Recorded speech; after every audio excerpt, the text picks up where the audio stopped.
The Z to Z Podcast.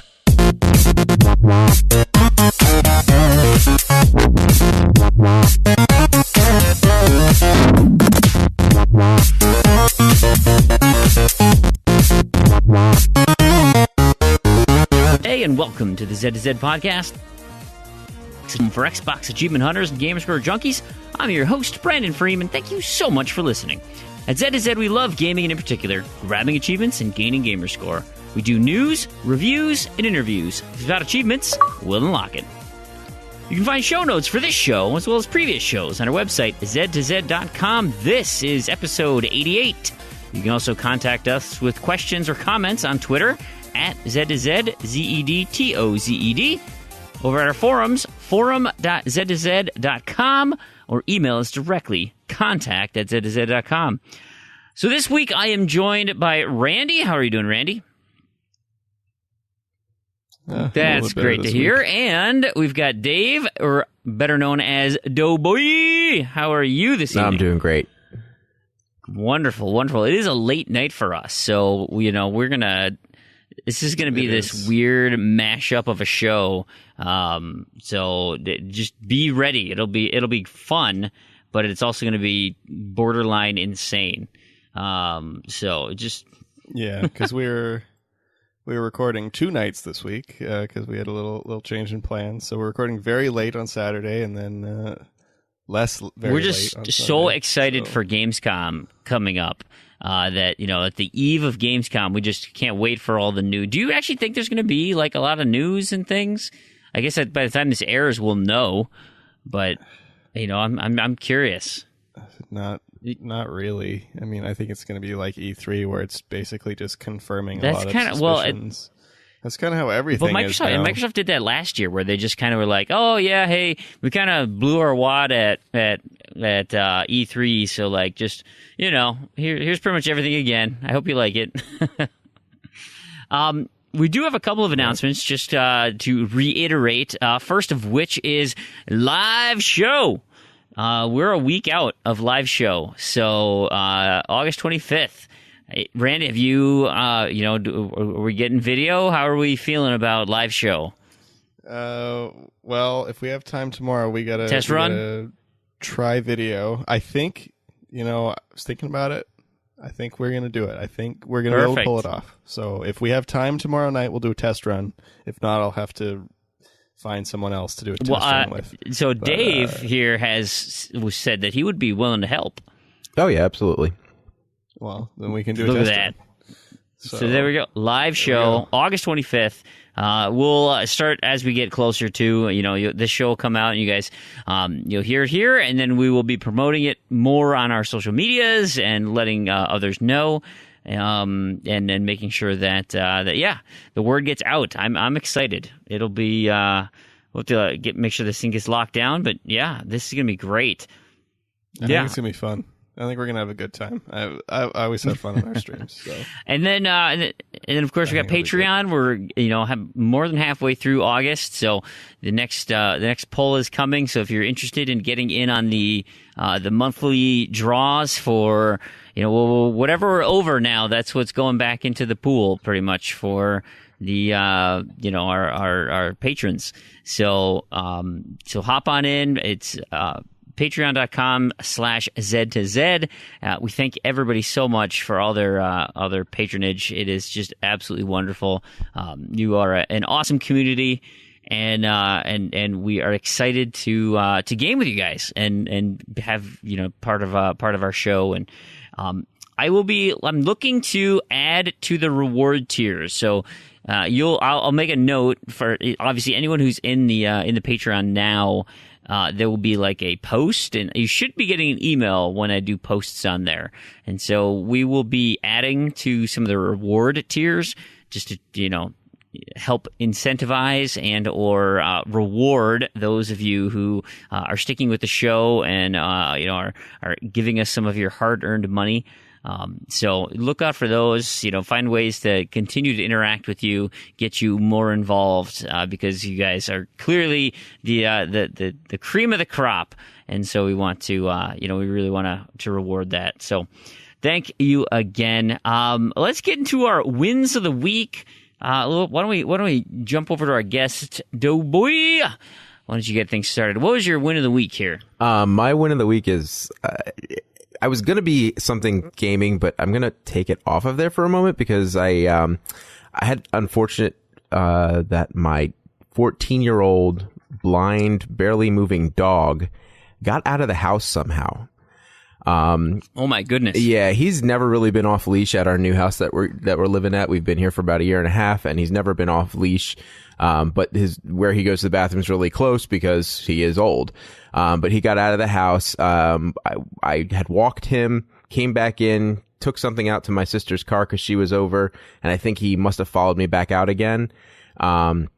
When he did that, he disappeared, and I didn't realize it, unfortunately, until about midnight because of the time that she left and the time that I went to go to bed. And I'm like, let me walk him one more time, and where's the dog?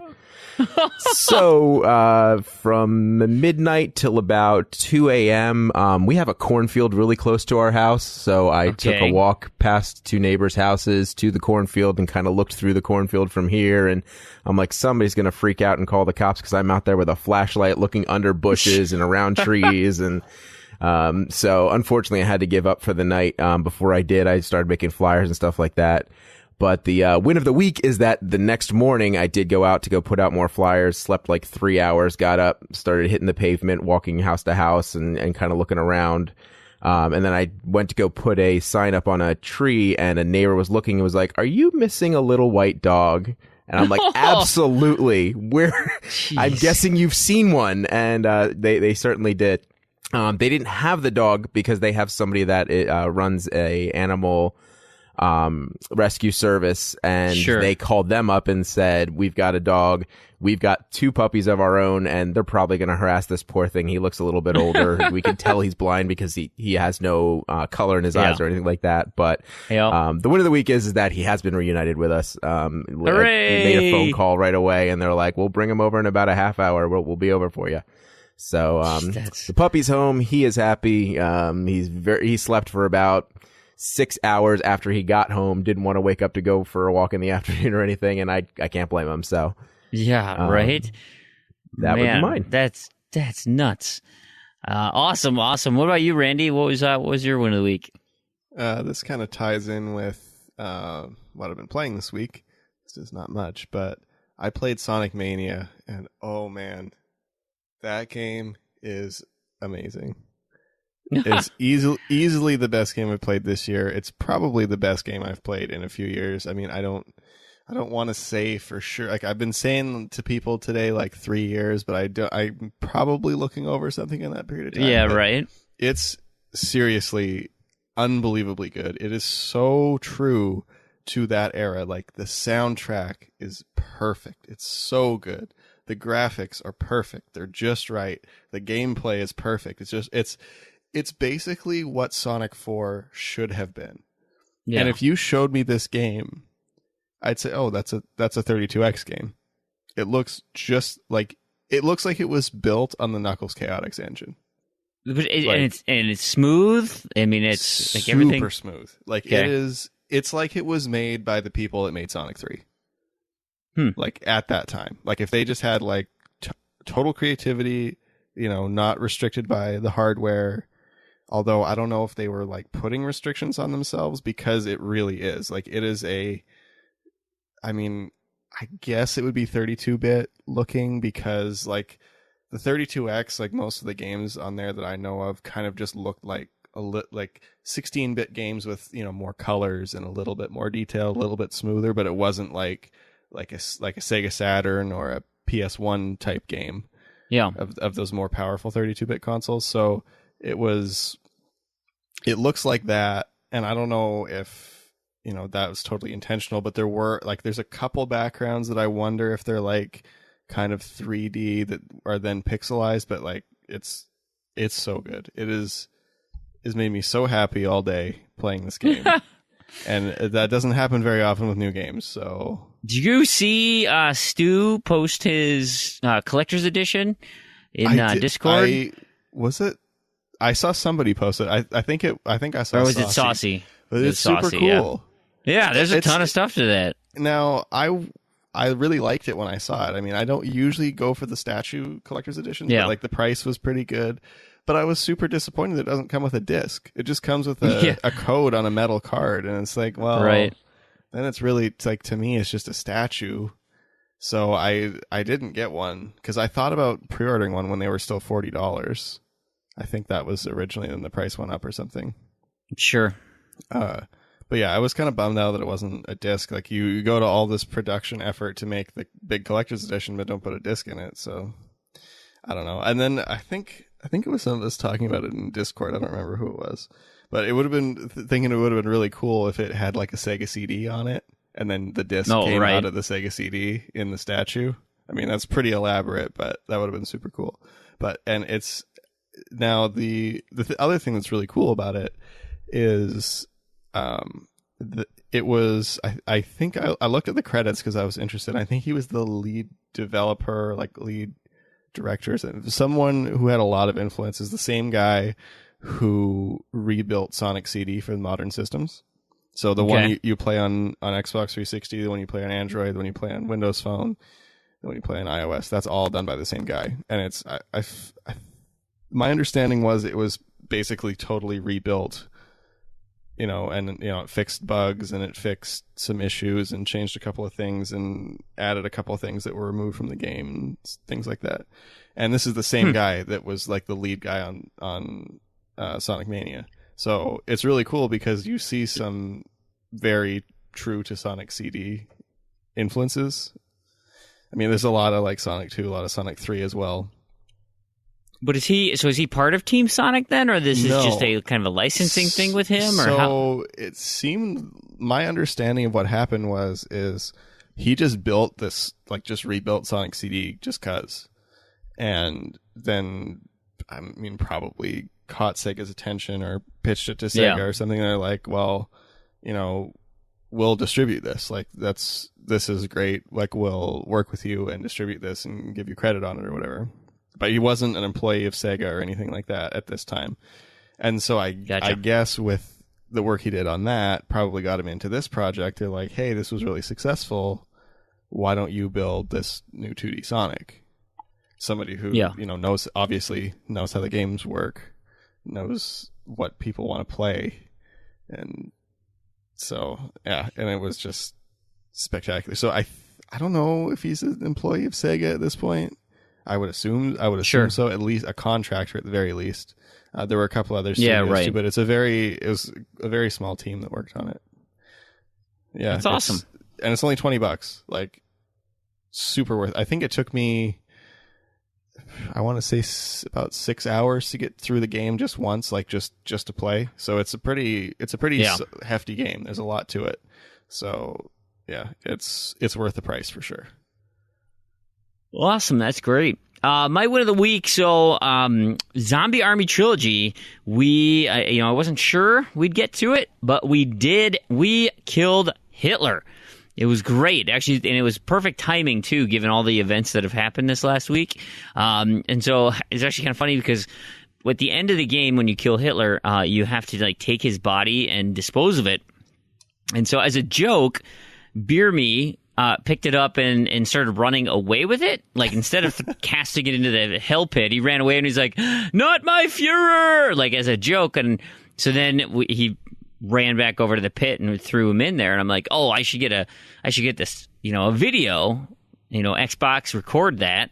I hope that doesn't actually record people's thing. Anyway, that of Hitler being tossed in this pit. Well, because it captures so far back, I actually captured him picking him up and running down the hallway with him.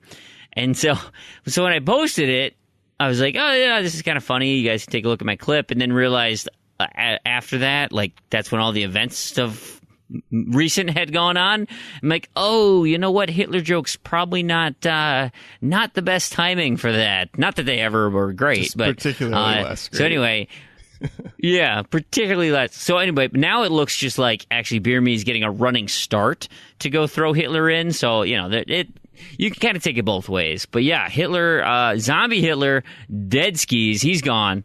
And so now it's just cleanup time in that game, which I'm excited to excited to get into. We'll be wrapping up that boost here relatively soon. And so there's still plenty of solo grinding and things to go, but I'm not sure. I don't know if we'll do that as a group just to have fun still, or if we're going to be on our own. But there's plenty left to do in that. I'm just going to go right into kind of what else I've been playing, just because there isn't that much.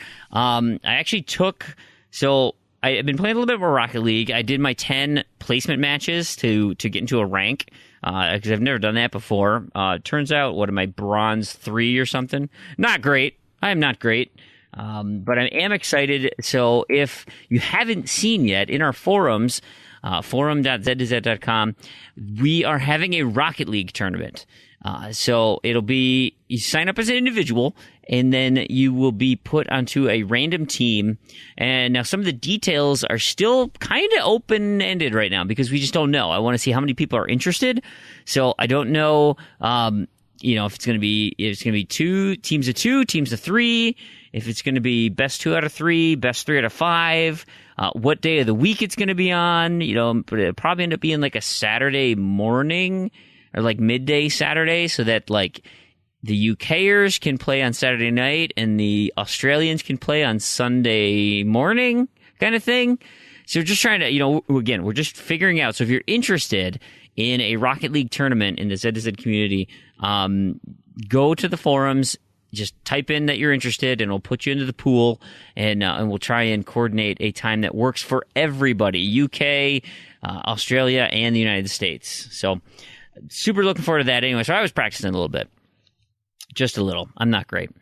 And I mentioned I was going to do Firewatch. So I did start up Firewatch. I played just through the first 2 days. I kind of ran out of time, and I was like, oh, that's all right. I'll get back to it. Well, that never happened. Because what I did instead is I played Titanfall, knowing that. So kind of a last minute, I went to a buddy's cabin this weekend. Instead, because it's a friend's bachelor party. It's like, oh man, I can't miss it. So I took off of work on Friday and left, and so I wasn't going to be a part of the normal Thursday Titanfall group. So I went and asked for some help from the community, and thank you so much to M, who stayed up super late with me and finished my wins to get past Gen 8. So I am now at beginning of Gen 9. We've got 3 sessions left, 2 Thursdays left to finish Gen 9. It's gonna be dicey. I think I'm gonna have to work on that again yet this week, but we're getting close. I'm excited about that. And then finally, the last thing I did is I just had kind of one open night. I was gonna go back, but I didn't want to try to rush through Firewatch, so I thought, well, let's just do something mindless. So I played Letter Quest for the random to-do list. Not much more mindless than that. And so I just been, the one I needed was Top Shelf, where you have to use a bunch of letters from the top there. So I just threw up an achievement tracker, and it just went nuts. And it just tried to get as many of those words as possible. I didn't realize there was an upgrade system in there. And so, I had played a bunch of levels, and I'm like, man, I am getting my crap beat. I don't know how anyone survives this. And then all of a sudden, I'm like, oh, look, the store. I should hit Y. What does the store have? I'm like, oh, dear. Yes, there's a lot here. I did not know any of this existed. So that made my life a lot easier. So that's about it. I really didn't get a lot in. Randy, did you have other things that you did this week, aside from Sonic? I played Rock Band 3 today for 30 minutes or something. I'm working on a random to-do list achievement, and it is a little bit harder than I thought. And I played lots of Killer Instinct, and that's it. I think I unlocked 40 achievements in Killer Instinct this week or something like that. Wow. A lot of achievements. It's but what does it put you at an overall count? Are you even close? Oh yeah, I'm almost under 100 now. Let me see. Let's see. I have 348 out of 464. So I'm getting there. Jeez, that's nuts. That is so many achievements. Yeah, it's getting to the point where the list is almost possible to look at in a normal way. When I hide the achievements I've not won, or hide this filter to achievements I've not won. But yeah, it's coming. I think I'm gonna need a Cronus or something to finish though, because about half of those achievements are win or complete 200 matches with character X, and those take a long time, and I don't really want to just sit there and grind out matches for 100 hours. I'd rather just get a Cronus that I wanted to get anyway and let it play matches for me while I sleep or whatever. So now you're talking. I think that's going to be a necessity in the completion. But well, it's work smarter, not harder, Randy. Yeah. I mean that's ultimately what it is. Yeah. So perfect. What about you, Dave? What else have you been up to as of recent? Well, this week, some people have seen on my TA feed, which actually I haven't kept up on. I am doing the 100 Days of Gaming for Extra Life. There's a bunch of us that have gone in and said that, one day's not enough to raise money. We're gonna keep going, and basically 100 days from the beginning of when we started until the actual game day. We're gonna play a game every day, try to stream it. If we can't stream it, try to update on our Facebook pages or Twitter or whatever. That way people know that we're getting the word out there basically for the next 100 days about it. So with that, it's been a little bit easier to try to hit off some of the games that I haven't touched in a while. Popped in Forza Horizon, the first one. Didn't realize how little I actually did in that game. I did fall in love with it then, so I don't know why I didn't put more into it, but popped 3 achievements in there this week. The next day I popped in Megamind Ultimate Showdown. It was about halfway done that game, so I played for about an hour and a half and finished off that game, so that is finally completed and off the shelf. Nice. So that one is done. Messed around with iZombie. I've got the last 2 achievements to work on. The Snow Runner. Beat all the levels in the Winter World. Time. Yeah, under the 8 minutes. And I did do that. If anybody goes to do that one and they are looking at the video for it, the video worked and then it got patched. And what I mean by that is that level 26 you could beat a lot quicker because you could sneak past the one house to the side. You'll see it if you're looking at the achievement guide for it. Yeah. You can no longer do that. So you do have to kind of go around, and that does add time to your thing. And then not only when that adds time, but because the soldiers are on a certain track, you can't sneak up on them the way that you'd want to. So that one you can't beat as quickly as it says, but you can make up on other levels. It's not that big of a deal. Like Randy, I also played Sonic Mania. I didn't get a chance to play it until today, but I did play for about an hour today. And yeah, same thing. Press that start button, see that little intro, and immediately you're right in basically the first level of the original Sonic. And the music is perfect. The look is perfect. It really, really is a good game. This is definitely going to be up there for Game of the Year. Wow. Which sounds funny for something so, basic, retro. But it's something that, it definitely hits your heartstrings, what you're used to playing, but way back when. And it looks clean, and you're running at a full 1080p, and I guess it'll run at 4K once we get up to the next system. Don't know why it would. But yeah, and then that is something I forgot to mention too, is it does have the classic Sega on the startup screen. I was very happy when I heard that. Yes. Oh, nice. I definitely smiled when that went off. I mean, there's a few other good old Sega references, and it's just so well. Does every Sonic game have Green Hill Zone as the first level? No. No, Sonic I don't believe 3 so. didn't. But this one does. I don't think Sonic 2 did. Sonic CD didn't. I mean, it's usually a similar stage. So, Sonic CD had Palm Tree Panic that was like Beach Green Hill Zone. But it was like the same idea. Like, it was a really easy, just kind of open green level that doesn't really have much to it. It's just a good kind of intro. But yeah, it is a kind of a good thing you brought that up, because that's something I forgot to mention, is what Sonic Mania does in a lot of the levels. Not there's some original ones too, but about half the game is they take the first act or zone or whatever they're called from a previously existing Sonic game. So like Green Hill Zone, there's Oil Ocean, there's Chemical Plant, things like that, where it's not, I don't think the levels are exactly the same, but they're very similar in the first stage. And then in the second stage, something happens. So like Oil Ocean Zone catches on fire.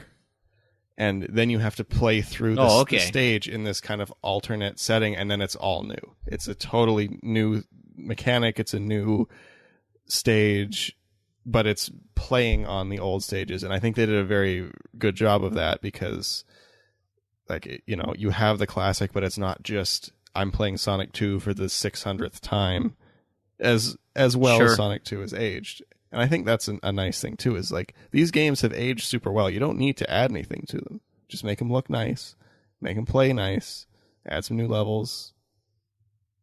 Just don't. I don't know. I don't even know what Sonic 4 did that made it not seem like a Sonic game. It just didn't handle right. Yeah, it was just off. Like something about it was off. Yeah. Where this is not at all. It's perfect. It's so good. Nice. Do you have anything else, Dave, that you want to touch on? Yeah, I mean, the only other thing is Plants vs. Zombies Garden Warfare on the 360. Since we're looking to all do that, I kind of wanted to get a few of the easy ones off my list so I don't have to work as hard once it's time to go. So, and plus it works for the zombie challenge this week or this month too. So. Yeah, that's right. That's right.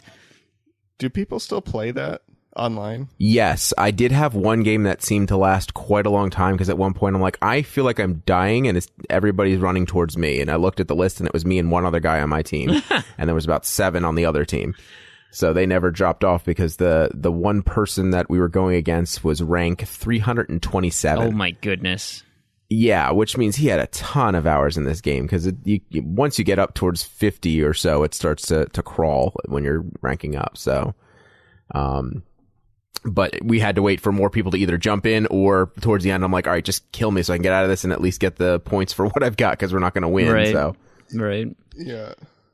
Yeah, because I bought that ages ago and then just kind of never played it, but I was still kind of hoping that, because the boosting session times don't really work for me, but something I'd kind of just like to play if people are still online. But yeah, we'll see. The only thing you might have a hard time with is if there's a specific event that you need to be in or challenge that you need to be in. But if you just grab any multiplayer, you're going to find a match. So you should be good. Okay, that's good to know. Wonderful. Well, why don't we hop into the news? I think the biggest thing that we need to talk about, and we've got a couple questions regarding it, is Crackdown 3 is getting delayed. Was supposed to obviously come out on November 7th, coinciding with the Xbox One X. Yet they're moving it to spring of 2018. So Shannon Loftus came out and she said, here's a quote about the delay. We're very excited about Crackdown 3, and so are many fans, and so it's a difficult call to move the release date. However, we want to make sure to deliver the right game with the right quality at the right time. And Crackdown 3 is a hugely ambitious game, and we want to ensure that we deliver the right experiences all the way through every part of the game, whether that's the campaign, co-op, multiplayer, or our competitive multiplayer, Wrecking Zone. Getting the balance right between the 3 modes is important, and we are going to take the extra development time to ensure that gamers can expect Crackdown 3 in the spring of 2018. So there you have it. Crackdown 3 delayed out of the Xbox One X window into spring of 2018. Is this just... Are we convinced this game even exists? Like, the development track on this thing is a disaster. And having this giant marketing push right after E3 to then all of a sudden move it to 2018, like, to happen what a misstep. 3 is like, this is what happened initially. So there was this big giant push when the Xbox One came out. They're like, it's going to be amazing. It's going to use this cloud computing thing. It's going to do all this stuff. It's going to be so ambitious. And they had all this, and then it was dead silent for like months. Then they came back and they did the same thing. There's this big push again. They're like, oh, we're going to do all this stuff. We're going to have all this. And then it was like dead silent again for who knows how long. And then now they're coming back and it's like, oh, well, still not there. Which is, I mean, it's fine. Like, delay your game rather than release a buggy mess. But at this point, I wonder, like, what's going on in development that's causing this? I mean, it seems like there is a serious problem that no matter how long it takes, it's going to be a problem. I mean, So I'm reading from this Polygon article here, and one of their suggestions was that their art style, which was not well received at the E3 stuff, is possibly getting a bunch of work done. That they're going to update the textures and make things a little bit more crisp. And do you think, I mean, can you really just go and change all the assets like that? I mean, that seems. I guess it's another. I mean, it's another year. And I guess it depends right? on how much money you're willing to throw Almost. at it. 'Cause you could hire a whole bunch of people and just have them replace everything. I guess if you're willing to spend the money. I just, man, it's insane. They just don't. Like, I don't know, and I mean, I think this shows the problem that Xbox, at least kind of in my opinion, has is what is drawing people to Xbox. Yeah. I mean, really, like Scorpio is going to attract a very small audience, and I think it will probably be a loyal audience if it's successful. But I mean, really, like, what if I wasn't so invested in achievements? I would buy a PS4, and I would have it launched too. Yeah, like I mean, that is what I would have done, just because PS4 is $100 less. Is effectively the same thing at launch, and then now like Sony keeps coming out with exclusive games that seem to be pretty well received. Well, I mean, it's not as much as like back in kind of like the GameCube days, but this exclusive it's a perk. Was so important for the Xbox One X, with that enhanced processing power, and yes, everything's going to play on everything. Great. That's awesome. I'm so excited about that. But if you're buying the Xbox One X, I mean, you want something to push it. You want something to showcase why it's worth you spending the money. And so, Loftus has another comment here saying, the Xbox One X launch lineup will be one of the greatest lineups of games ever available with a major new console release. Not only are there several new Xbox exclusives such as Forza Motorsport 7, Cuphead, Super Lucky's Tale, and the console launch exclusive PlayerUnknown's Battlegrounds, there's an incredible list of titles coming this holiday, including Middle-earth Shadow of War, Assassin's Creed Origins, Call of Duty World War II, Star Wars Battlefront 2, Destiny 2, and more. And with many of these titles enhanced to play better on Xbox One X, with so many great exclusives, new games to play, Crackdown 3 would have shipped into an incredibly crowded market. It's not that crowded. Not really. Not when, 6 of those games you just listed off are also coming to PS4. Right. And Cuphead, who knows? But is Cuphead the same thing. Cuphead, Super Lucky's Tale, and PUBG, are they really pushing the Xbox One X? I mean, PUBG, is it maybe, but Cuphead is no. But it's not Super like Lucky's the graphics on PUBG are top notch. I mean, like that. The idea is that it's kind of it's occasionally wonky and, some silly things happen. It's not like it's like this masterpiece of visual effects. Yeah. Yeah, and I have friends running it on just basic laptops that have just a little bit of oomph to them, so... Yeah, I think it's nothing special there. Now, they might be by launch time back in November, but... Really? I mean, I'm not getting that sensation that all of a sudden these 4K texture packs are going to be coming out for PUBG. Like they're still working on server stability. They're still working on matchmaking. They're still working on the algorithms and stuff for that world. Like getting some art assets in place is really not a high priority for them. And it also doesn't really seem like a game that people are playing for the graphics. You're playing it because it's a good game, and those other things are probably much more important to most of the people playing the game.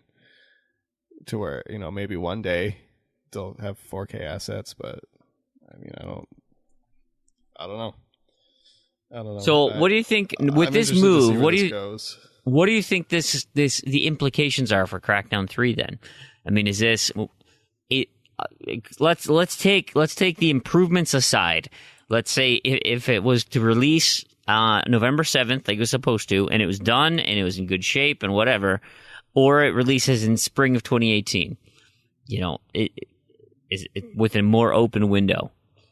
Do you think like it would be in better shape? Do you think it would sell more? Do you think like extra development time aside? I know it's hard to kind of separate those two, but I think if this game was a kind of pushed as it kind of seems to be, where it's built for Xbox One X, works on Xbox One, which, I mean, really, ideally, that's what it should be doing because this was like the big game.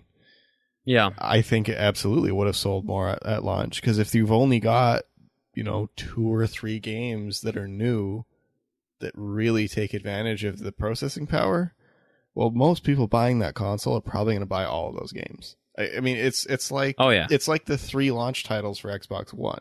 There was Rise, Dead Rising, and Forza. And I bet you most of the people buying, I bet you everybody buying an Xbox One bought at least one of those games. No, for sure. Because, I mean, I don't know what else you'd do with a console without one, but... Because, I mean, I didn't play it for 2 years, but I bought Dead Rising 3 with my console. Maybe it wasn't 2... It was a long time. It was a very long time before I played it, but... And, I mean, if you've only got 3 to pick from, effectively... I mean, at least with this console, if you have Gears of War 4 or whatever, the, 2 other games that are getting upgrades are, at least that'll look better, maybe. Yeah. But... I don't know. I don't imagine it will sell more when it comes out in the spring. No, and you'll have a lot more to compete with, because a lot of things are moving out. And it's like, normally the fall now is sequel town. Well, guess what? Crackdown 3 is a sequel. Yeah. It's...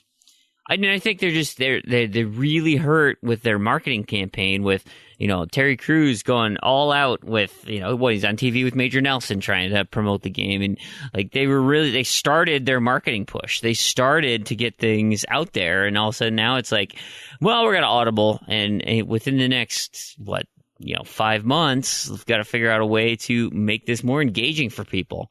It's like, oh my God, really? Jeez, guys. That sounds real dicey. Yeah, and like you said, Gamescom is literally starting, now when we're recording today. So they're going to have a news conference this afternoon of some form. You can almost guarantee that was supposed to be a bundled with launch title. There was going to be a bundle of some form. That's why they didn't do pre-sales yet. They're waiting to say, okay, and these are the games you can order with it, and this is a special packaged one. They got to scrap that now. So, I mean, I don't know if they're going to try to put something else together, if they've got something else kind of on the back burner that they can say, hey, can we rush this out? But do you want that rushed game? Do you want that game that we've been told is supposed to be this amazing thing, needed the cloud to do all this and that, and then, hey, it doesn't need the cloud because this beast of a unit is going to do that for you?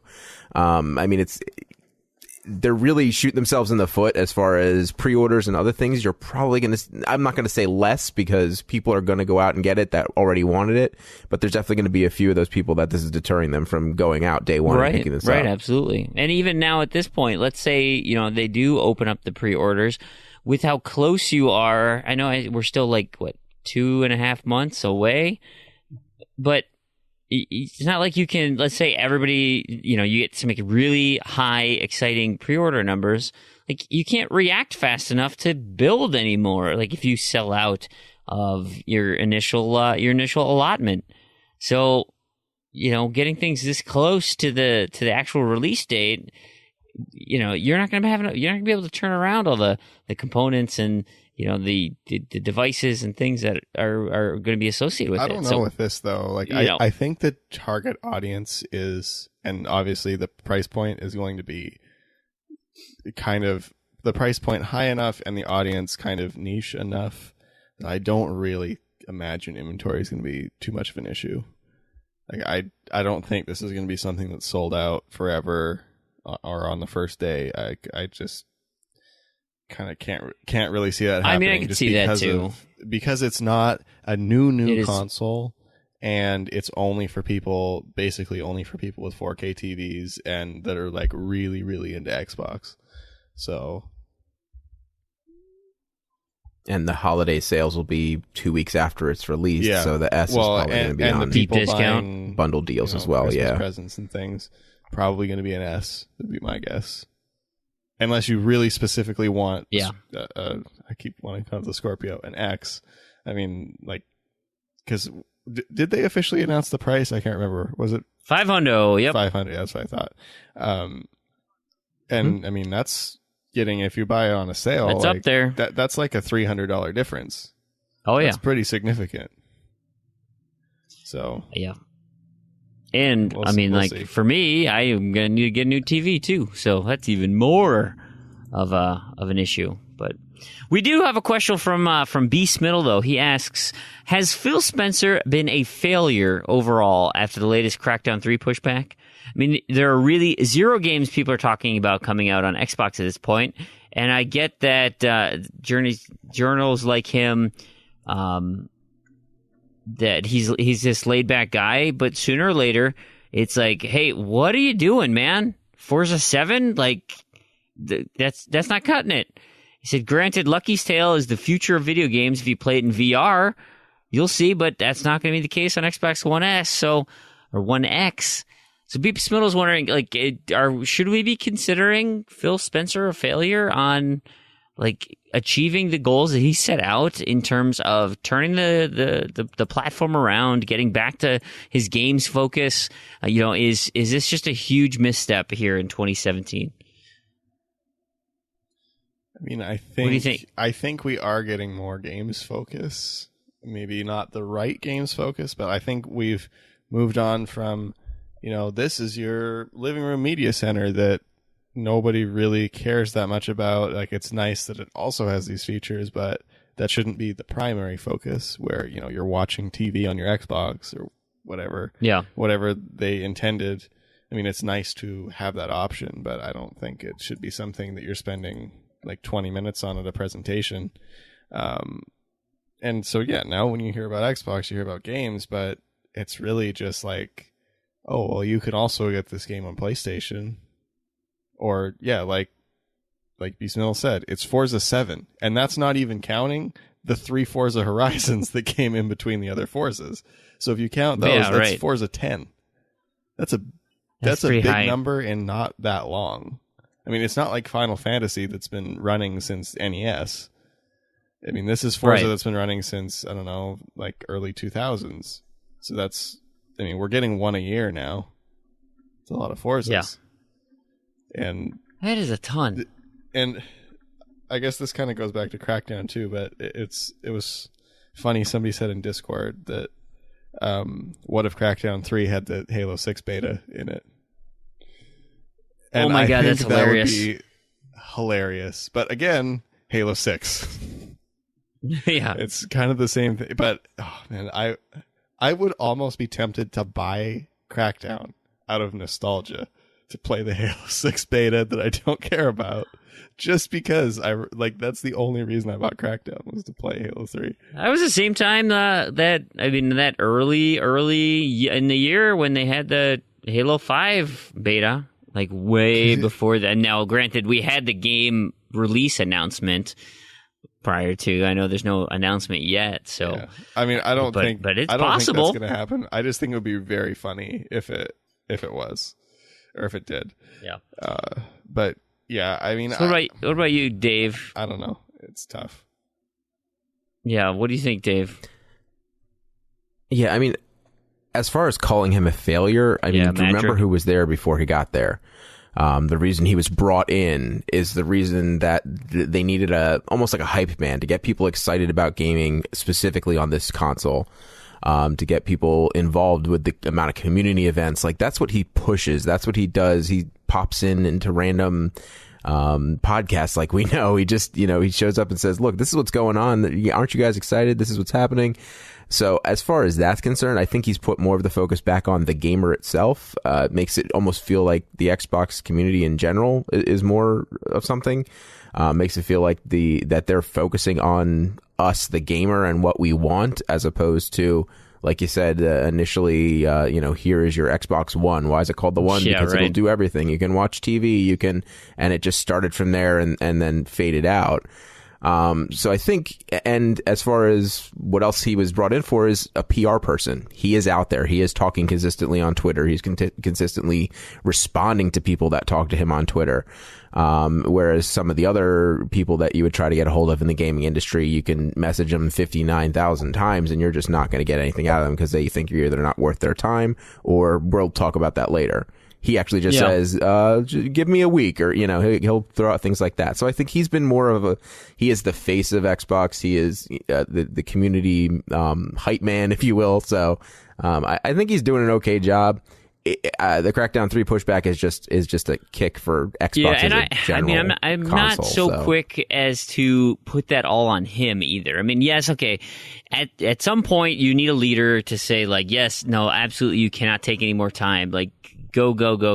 And I'm sure he is looking toward his teams and saying like, okay, if I give you this extra time, what am I getting out of it? Or, you know, the fans aren't going to be ready for what you are, you know, they're not going to be happy with what you come out with now.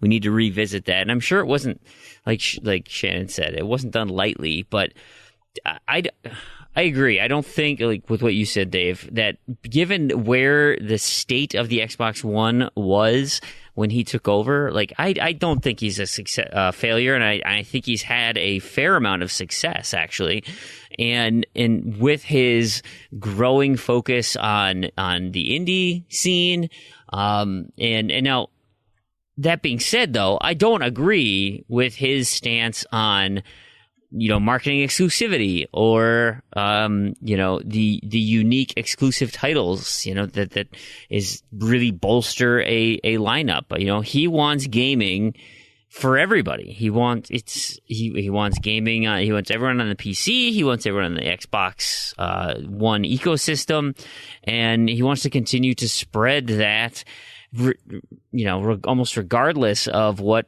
PlayStation is doing. And I think one criticism I have is that he doesn't outwardly, you know, go after PlayStation as much, and that's maybe that's tactical, maybe that's just because it's like, look, what are we gonna do? You know, I don't want to start a Twitter war or anything like that with these guys. So it's like, we're just gonna do our thing and be innovative and whatnot, and you know, okay, great. I mean, that's an approach. That's one way to do it, but if you're letting your competition box you out of marketing deals because they're signing all of the you know, those marketing exclusivity deals, or even just grabbing first party studios and making exclusive games, like at some point you can say, well, you know, not everybody cares about all those kind of things, but because of the parity involved, like, you need to differentiate yourself, and tell everybody why you are the best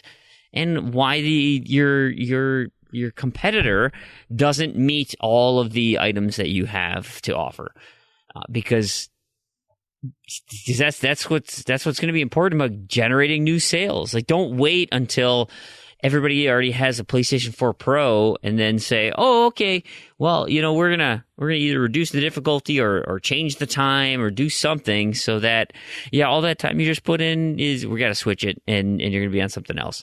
Like, I don't know. That's just, ultimately, I think we're drifting a little bit on the focus, and yes, he's focusing on games. He wants more games out there, but it's the same games that are everywhere else. And so you're not differentiating in a way.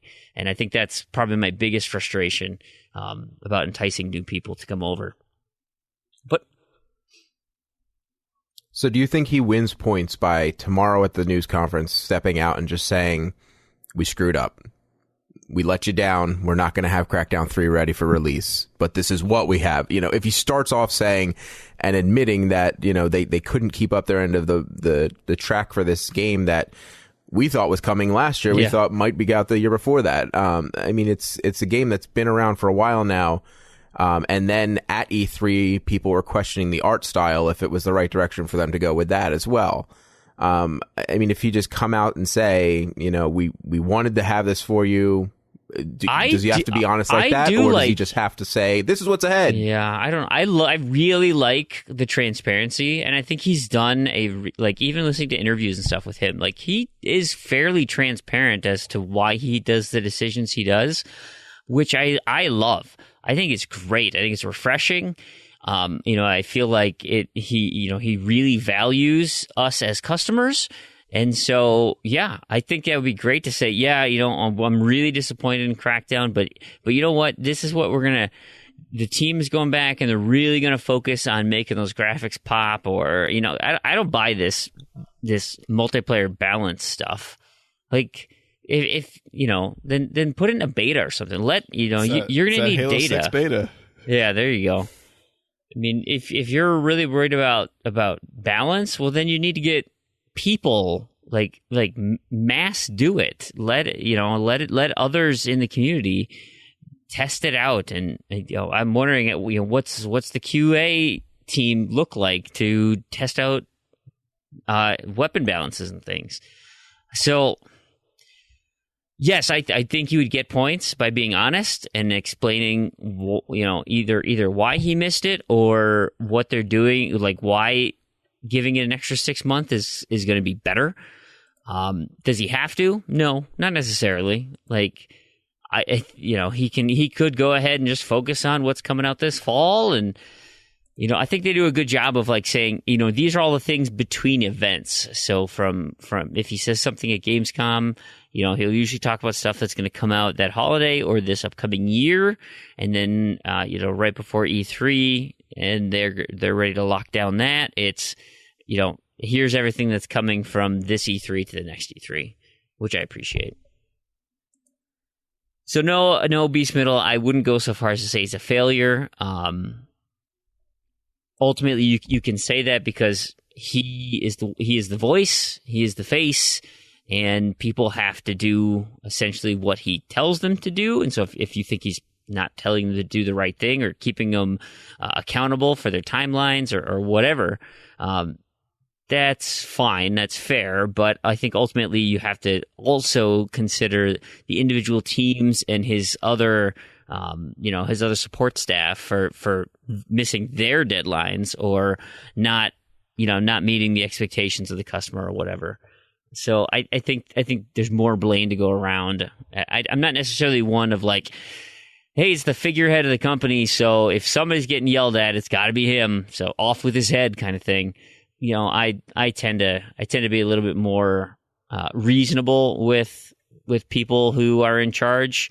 And maybe that's the wrong approach, but that is my approach. Any other comments? Anything else you wanna touch on before we move on? I mean, I think it's kind of a good way to look at it, where a lot of times companies get that idea that's, it's Phil Spencer. He's in charge of everything. It's all him, or it's all his greatness. It's all his failure. I mean, I look at the same thing with Apple and Steve Jobs. It's like, Steve Jobs invented all that by himself. It's like, well, probably not. I mean, maybe he had the idea, but there's a lot more to it. So, right. I mean, it's really hard to just say he's a failure or a success. I mean, because there's a lot of factors there. But I don't know. I wouldn't. I mean, I don't think Xbox is doing worse. I mean, it probably could be doing better in that, not like, could be doing better as in like that it's like in a negative connotation of that phrase, but could be doing better in that there are things that it can improve on that would make it better, but it's not really, I don't think there's any concern of Xbox going away or anything at any time. Sure. Soon. And failure being a strong word. Yeah, I agree. Dave, any final thoughts? It's all Major Nelson's fault. No, there you go. I like it. We got here's some fun achievement news for all you people out there. Boulder Games had a tweet they posted for their game Starballs. I'm not sure if anyone's ever played that, but it's an indie title. And they said, we are submitting a request to reduce the 500 hours played achievement. Hashtag Starballs, hashtag achievement unlocked. So they're putting in a request to reduce the how many hours you have to play of this game to unlock all the achievements. Hallelujah!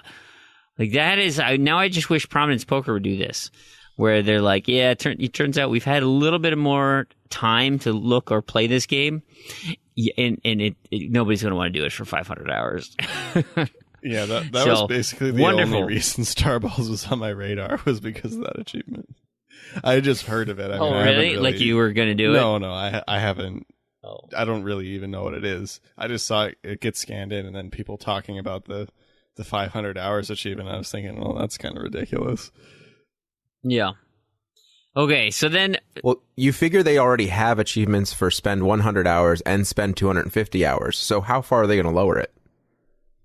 Oh, I don't know. Maybe down to 250. Yeah, I don't know. I mean, even 250 is a large improvement. That's only 10 days, or a little more than 10 days of idling for 24 hours a day.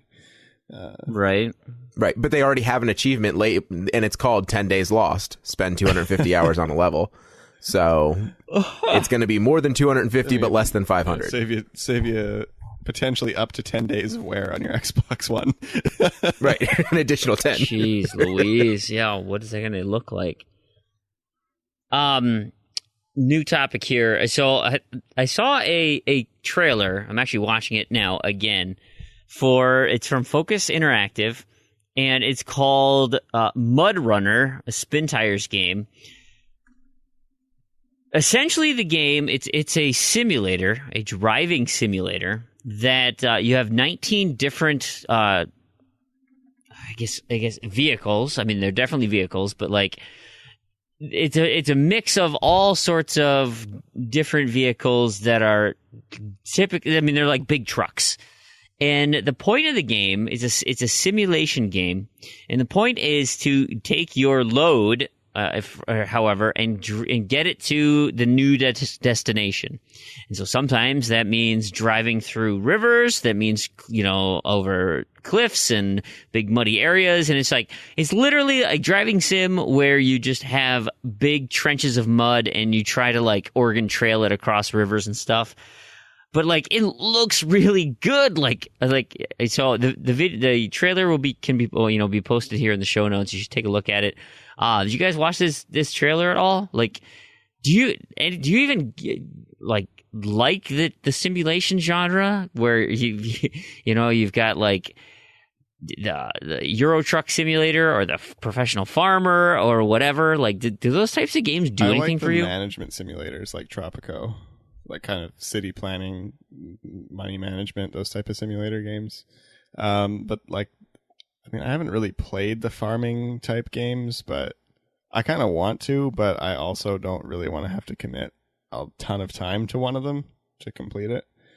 So I do generally like the simulation genre, but like I said, like the Tropico style city building planning, well, I guess the subgenre construction and management. Yeah. Sure. What about you, Dave? Do you like the simulation type games? I'll probably give this one a spin. Anyway, I got it. Actually, the Spin Tires itself, that game, have you seen that before? Is this the first time you've seen that particular series? Yeah, first time. Okay, so Spin Tires was a game by itself. And we had when I worked at the computer shop here in town, we had quite a few people that would come in specifically to get their rigs set up to play this game. So it was a little bit higher graphics, a little bit more detailed because, like you said, it is somewhat simulation where they do have some true effects. So it would have to put in this factor and that factor, and it had to run a little bit heavier and deeper. So I know it is a pretty big game, and it is pretty popular that once you play it, you kind of stick to it. So it's probably something I'll check out now that it's going to hit the Xbox. I mean, and I'm sure the physics of driving through mud and all that stuff are going to be awesome. And like I already mentioned, the graphics look really good. It's just like, I'm just fascinated that there is literally a game about driving big trucks in mud. Like, it's just game about everything. Why don't you take this next one about, we were talking about the Scorpio earlier, or the Xbox One X. There's been some churning on the rumor mill. Yeah, it looks like that we're all looking forward to the announcement tomorrow. Like I said, hopefully that'll give us some more clarification on pre-orders and things like that. And a German website called Xbox Dynasty, which has broken rumors before. Some good, some not, obviously, just like all the other ones. But they're stating that they have pictures of a Xbox One console that has a little bit different etching on the top of it, as well as a controller with the words Project Scorpio in between the D-pad and the analog stick. So they're saying that they believe that there is going to be a Project Scorpio edition announced. And not only will it have a different look, but it'll have a 1 terabyte drive instead of a 500 gig drive. I think if you're going to do something like that, you probably want to take it up to 2 terabyte at this point, since you've got the 1S that has that capability. So it's all rumor because they can't see the inside, they can't do anything else, but they have this picture that looks pretty legit, but we've seen it before where it doesn't turn out to be. So this is just something that possibly even by the time we record next, we'll kind of know which direction it went. It's interesting. I mean, it could be kind of like the day one thing, right? Where you just have a little bit, things to differentiate that you ended up buying it essentially day one, that you were on the cutting edge of when it was Scorpio and whatnot. That's kind of cool. The cutting edge of getting a broken Xbox like me. That's what you want, right? You get that the day one achievement. Oh yeah. Turn around now. I love the day one controllers and the day one achievements, but I'm gonna have to resist this time because I just have no use for the Scorpio at all. Yeah. And I love the day one controller so much. Like I even got the day one China controller, which was not super easy to come across. But I bet that sounds but yeah, daunting. It's the same controller, but instead of 2013, it says China.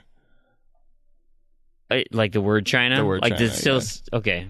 So like the words day one, that's not written in like kanji or anything. No, it's all in English. And then they came with the day one consoles in China, and it came with an achievement card too. And weird, yeah. That's cool. Hey, I forgot to mention at the top of the show about merchandise. We're kind of talking about buying new stuff and getting ready to do some pre-orders, but Z to Z has got some orders that are available. Randy, what are we offering? What's out there?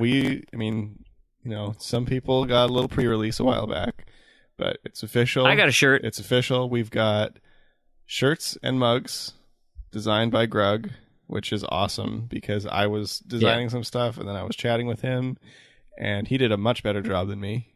So thank you, Grug, for improving the design on the mugs and putting them together and also on the shirts. So they've got our logo on them. They've got a few different kinds, men's and women's shirts and black and white mugs. So we have them on Teespring. There will be a link in the show notes. And there is a US and Europe distributor. So if you're in Europe, or distribution center. So if you're in Europe or Australia, it is, I believe, generally cheaper to go through the European distributor, and then in the US and I assume Canada as well, it is cheaper to go through the US one. I mean, the prices are really close. Like even if you're shipping like US distributor over to anywhere, versus buying from Europe, so not a huge deal. Yeah, I like my shirt. It's it works pretty nice. It's I got it's true size, true to form. Yeah, and I've already been getting people commenting on it, and they're like, oh, who's ZZ? And it sounds too like from the people that had the kind of test run that they're holding up pretty well from kind of regular use. So that's good. And Teespring had the best prices that I could find. So I think right. If you order something, let us know. Let us know if it's good. Let us know if you hate it. Should we find a different place? Should we add another place? If you want a fancy shirt, maybe you can go to the more expensive one. Or if you just want a shirt, you can get the Teespring one. What about a Z fedora? Can I get a Z fedora? Are those being offered yet? I don't think they do fedoras. I think you can get beach towels though. I think if we wanted to, we could get a beach towel printed. Oh, nice. That'd be real warm, too, if it's like the black logo. I don't know if... it'd be a toasty blanket. I don't know if anybody would be interested in the beach towel, but I think we can get those printed. That'll be awesome. up. I think it'll just stay up forever. I'll double-check the Teespring settings. I think they print once a week or something, and it'll just stay up forever. So... Cool. Hey, if anybody out there gets something, please send us a picture, send us a tweet, send us proof of you with your item. That would be awesome. We'd go ahead and we'll promote that through all over the place as best we can. And big thanks to Grug again for helping out with the designs too. Okay. So, all right, maybe let's not deal with the last news. We can save that last news item for the live show. It'll be good. It'll be a great topic for us to talk about. And Doughboy, he had to run off and go, take care of his kids. So you and me, Randy, will get as deep as we can into the feedback. Actually, we got a limited time here. We'll get as deep into the feedback as we can. We're on a tight schedule for like the first tight time ever timeline. This week. Right. We're actually going to hold ourselves accountable to make sure we finish in time, because and then hopefully Doughboy can jump in. I have to get up for work, so that's going to restrict us. So let's move into feedback. All right. So first thing comes from, and this was actually in the Discord chat, popped up because obviously the new episode came out, and we coined the term Fream Screams, where I have fantastic. So Expovo says, I demand that Fream Screams be a recurring feature. That was genuinely entertaining. And to that I say, thank you, Expovo. I appreciate it. And if I can only get as impassioned about other things, I totally will. Because I tend to agree with what Big L said following up. He's like, it's more fun when it's organic, I think. Yes, absolutely. And I agree. So I will be on the lookout for things that absolutely rile my gourd. That's a phrase, right? And we can make it one. and I will harness that energy. I was at my buddy's cabin this last weekend, like I mentioned, and we got real deep on Game of Thrones. I mean, like real deep, and that got heated. That got exciting. So maybe I can find something similar. I'm not a big fan of millennials, even though they're probably a relatively significant portion of our listening audience and my co-hosts. Or recording audience. Come on. So, I'm sure I can find something that bothers. Yeah, Randy, I can find things that bother me about you all the time. Oh, yeah. So maybe I'll have to just redirect a rant your way. We clash, I'm the negativity, you're the positivity. Of course we're going to clash. Right. So, Expovos, it is loud and clear. I will look for avenues to become more boisterous, maybe is a word I should use. Screamy. More, yeah. I'll try. I still would like to keep things from a positive standpoint. I'm typically a positive person. I tend to find the good in things because life is so short to just harbor all this ill will and anger. But there comes a point where it just bubbles up and you just gotta let loose. So we'll see. We'll see. Now that being said, negativity aside, there is a follow-up actually to last week's Scream, so we can have that as this week's Fream Scream. Oh yeah, okay. I don't remember who it was in Discord, but somebody found the video you were referencing of the guitar battle, and oh my, not good, right? It was worse than I imagined. Yeah, and that's hard. That's hard to do. It was funny because because Prue's not here this week, and he's off in the Cornlands. So I sent him a message on Discord with the video, and I said, I think it's as bad as South Park, because he was questioning, what level is this? Yeah. I think it's as bad as It's very close. And maybe it's not quite to South Park level. The South Park level is great, because South Park is like satire in its purest form. Sure. Yeah. It's real close. It's and I tried to do it justice by explaining as eloquently and colorfully as I could, but really until you actually sit down and watch, I think in your head you're thinking, oh, that Fream's just exaggerating to paint a picture, and it's clearly not that bad. It kind of is. And I don't feel like the other thing, hyperbole is in play here. I think you understated it. In at least most of it, I think you understated, particularly the HUD. They even draw a score over top of the score, which just blew me away. They've got this big thing around the box, all this stuff they've just added in and added. It's what is this? What are you doing? What is this? What is this mess? And the funny thing is, there's another video I saw that must have been in related videos to that video, where they had a real competition on stream sometime in 2014, where they did the same thing. They played with the Fire and Flames, but it was like this performance if it wasn't on that really ridiculous show. They didn't do the loop around, but they're dancing around and not looking at the screen, and it's just like, oh, like why? Like what the heck? It's ridiculous. Unbelievable. So it's painful. Yeah, it was painful. So that'll be in the show notes if you wanted to torture yourself this week. There you go. Awesome. Well, I'm glad somebody found it. That's great. Apparently it was not easy to find, but it's a good video. It's like ripped from the show or something. So yeah, it's great. So catch it while you can before Disney comes by and rips it away from us. I don't know. It might have been on Disney. I don't know. Oh, well, then we're set. I don't know. Can we... So I guess we should probably follow up with Tarragon if we can post his email or not into the show notes, because it's too long to read, but it's very well written, very well established. I'm going to set the groundwork here for it because it was in direct response to you, Crandy, but it also had implications on the entire discussion you and I and Prue were having with regards to the Creators Program, and the opinions that we had may have felt a little negative. I still stand by my opinions. I mean, I do in fact believe that, but Tarragon did bring up some very, very poignant points that I think that we need to draw attention to. And yes, we may have been a little overcritical, especially given the scenario that, Randy, you have some personal experience with.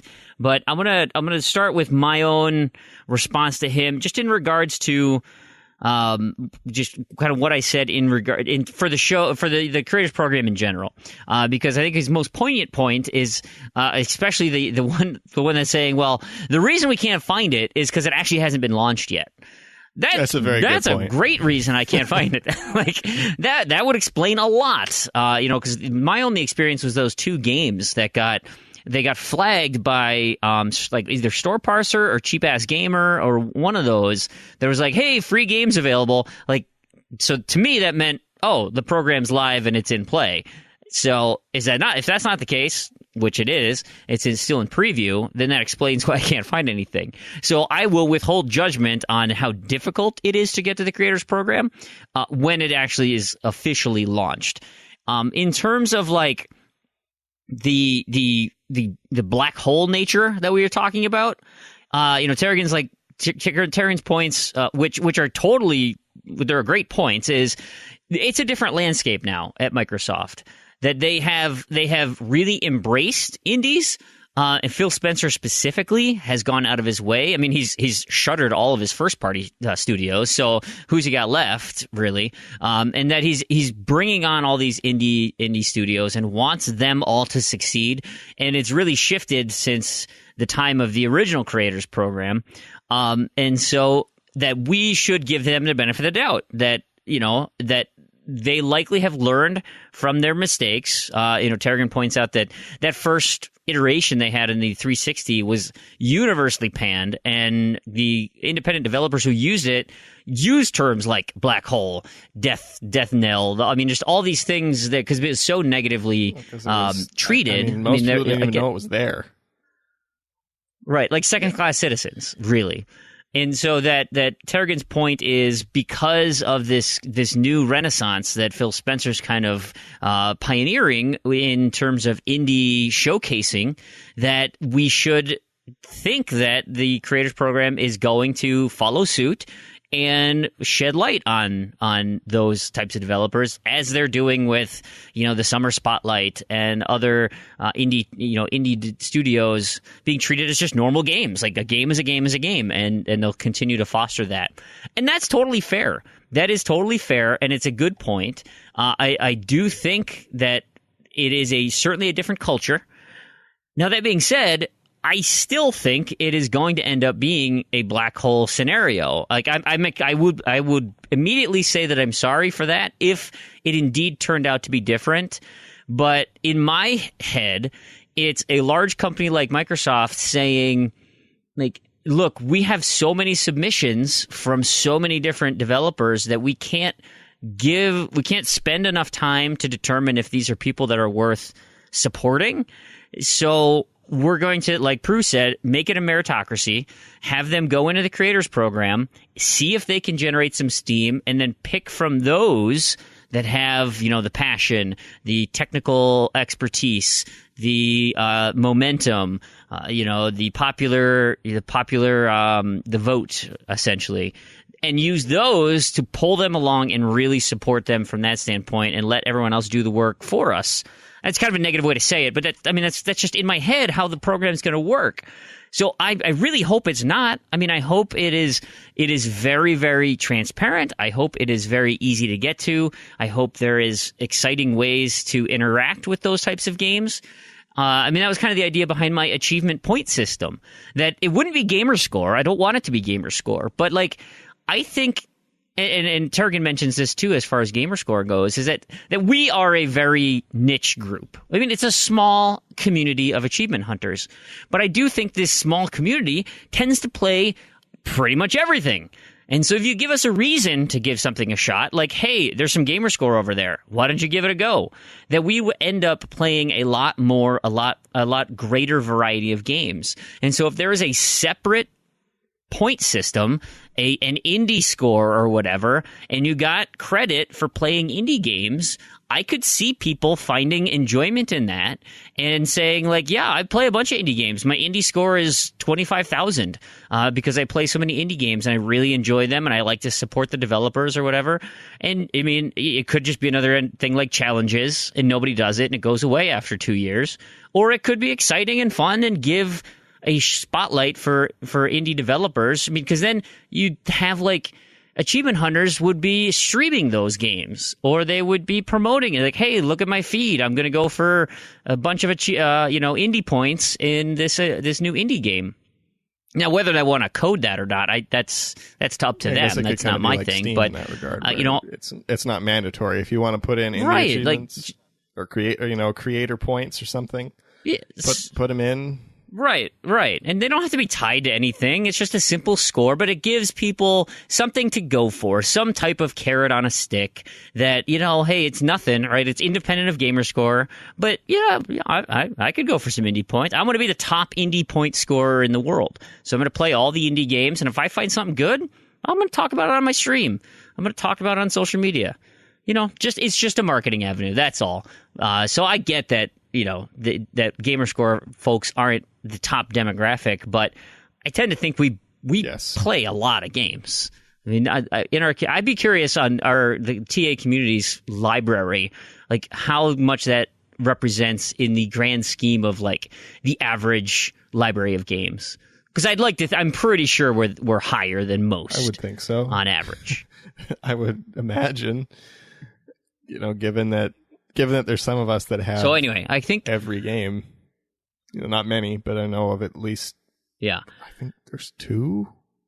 I guess every physical game, not necessarily every digital game, but yeah, I think there's at least 2 people that do. Right. So anyway, before I kick it back over to Crandy for his comments or thoughts, I want to thank you, Terrigan, for taking the time to write such a very well written letter. So if he gives us the thumbs up to post it, it'll be in the show notes. If not, then it's not. But you took the time. It was well thought out. It was well articulated, and so we want to make sure that we give you the appropriate response in return. And I hope that from my standpoint, I've done that. And then Randy, if you have things you want to add, I'll kick it over to you for your response. Yeah, you pretty much kind of summed up my thoughts on the creators program. It's same thing to me. I just don't really see why they would be making it if it wasn't just going to be that's where you get dismissed to. And given the history with the indie program, which was kind of the same thing, it didn't really seem like there was a lot of approval required or anything like that to get in there. That's just kind of where I stand on it. And like you said, I hope it's better. And yeah, of course the culture has changed for indie at Xbox. Now it's getting to the point where it's surpassing PlayStation. I think it passed PlayStation a long time ago, especially after the recent comments at E3 of we don't want to spend any time on them. With Jeez E3, Louise. Yeah. That's brutal. But so that's just kind of where I stand on it. And yeah. And in terms of my approach with the ID program last episode. I mean, I don't necessarily think my game should have been published, but it's still my game that I worked on, and it was still kind of disappointing to get not published. And if, like I said, I don't think Soda Drinker Pro should have been published either, but I group myself in with that type of game. So if one's there, then so if you had Noseball hidden within Big Rigs, like you found a container, a semi trailer, and inside there was Noseball. You had to drive inside, would that and it's maybe a Noseball stadium. Could that have given it enough to push it to the Soda Drinker Vivian Clark level? Noseball would have to be pretty fancy though. But yeah, I mean and of course, I mean I'll get to this in a minute. We'll talk about that in the next point. But I was a little grumpy last week. I was a little overly critical. So yeah, I was a little bit rainier than usual. But even this week, I'm still, of course, I'm upset about my game being rejected. But I mean, it's funny because so you're probably very much aware that the Powerball right now is like at $700 million or something obscene, right? Oh, I'm nowhere around here has signs for that, so I never see it anymore. I used to walk by a gas station every day. So hopefully by the time this comes out, like somebody's actually won it. But like, and this happens frequently, right? It comes to recycle and everything. And, I'm very much of a, whatever. I'll throw a couple bucks, grab a ticket or 10 or whatever and just see what happens, right? I can't win if I don't play. But, but my wife, she'll like start talking about like, well, if we won the thing, how would you spend the money? And it's like, okay, I'll play along, right? So I'll get my 4K TV. I'll buy a VR set. We'll go on a trip. We'll probably buy off this house. Do that, and you start playing with the idea of having unlimited money. Just never work. Never. And so then work it's like, again. that was fun, but I don't want to spend too much time on it because it's never gonna happen. And my wife, on the other hand, will be like, well, but it's possible, right? I mean, we bought a ticket, I'm really excited. This will be great. And then the numbers get read, and they're like, we got 0 matches. Oh my God, I can't believe I didn't win. I was already spending the money, and I 0? Can't. And it's like, so maybe that's a little bit glib on my approach to you, but like, I don't think you thought it was going to be, but you still were like, you thought about it. You said, maybe there's a chance. I mean, I'm submitted. Exactly. It might go through. I hope it does. I mean, I would say there's probably more of a chance of Big Rigs getting published than, it got greenlit. That was the huge surprise. I was so excited when that email came in. But yeah, of course. I mean, that's the same thing. I have plans for it that I want to do specifically on Xbox. And yeah, I think that's fair. But yeah, I mean, it's the same thing. I mean, I don't feel like I was entitled to be published or anything like that. But when you see other games like similar joke games, that's just kind of my stance on it. And yeah, of course I'm disappointed, but sure, not surprised. Sure. All right. Well, so again, thanks, Terrigan, for that response. Now, that wasn't the only person that we upset last week with our conversations. No. Well, me at least. Well, to be fair, you kind of bothered me too last week, but I played into it just as much. I think I bothered a lot of people last week, but So last week, me and Beer Me had a chat. We've since, we had a good chat. We cleared it up. We're all good. But yeah, last week I was just really grumpy, and it obviously showed. I mean, some of the topics that make me grumpy on a good day came up again. I had the realization that AAA games make me sad. And I used to love AAA games, and it's sad. And I was grumpy from other things and just in general and tired and all that. And obviously this clearly showed in the recording. So, in the future and those things that came up like microtransactions, I tend to place a lot of the blame on things I don't like about modern gaming on microtransactions. And, we were talking about Rocket League last week, and those type of microtransactions, while I dislike them, they're much better than things like Candy Crush. Oh, yeah. Where you just get locked out of the game until you dump tons and tons and tons of money into it. I agree. And I think the new trend is that's no longer... I mean, they still exist as relics, but I think new games are moving away from time locking thing. Or at least I can't speak for phone games. Yeah, I mean, definitely on Xbox, but I mean, look at Candy Crush is still like the biggest, one of the biggest. Yeah. We talked. I'm playing Age of Empires right now. It's the same thing. I mean, it's the same thing. I mean, it's just. I don't think with Candy Crush it was ever a time lock. It was just a difficulty lock where the levels just got so hard. Oh, Frozen Freefall is like that. Yeah, same thing. Yeah, everyone knows I hate those. Yeah. And I mean, that's where I put a lot of blame and combine that with being grumpy, and I got really grumpy.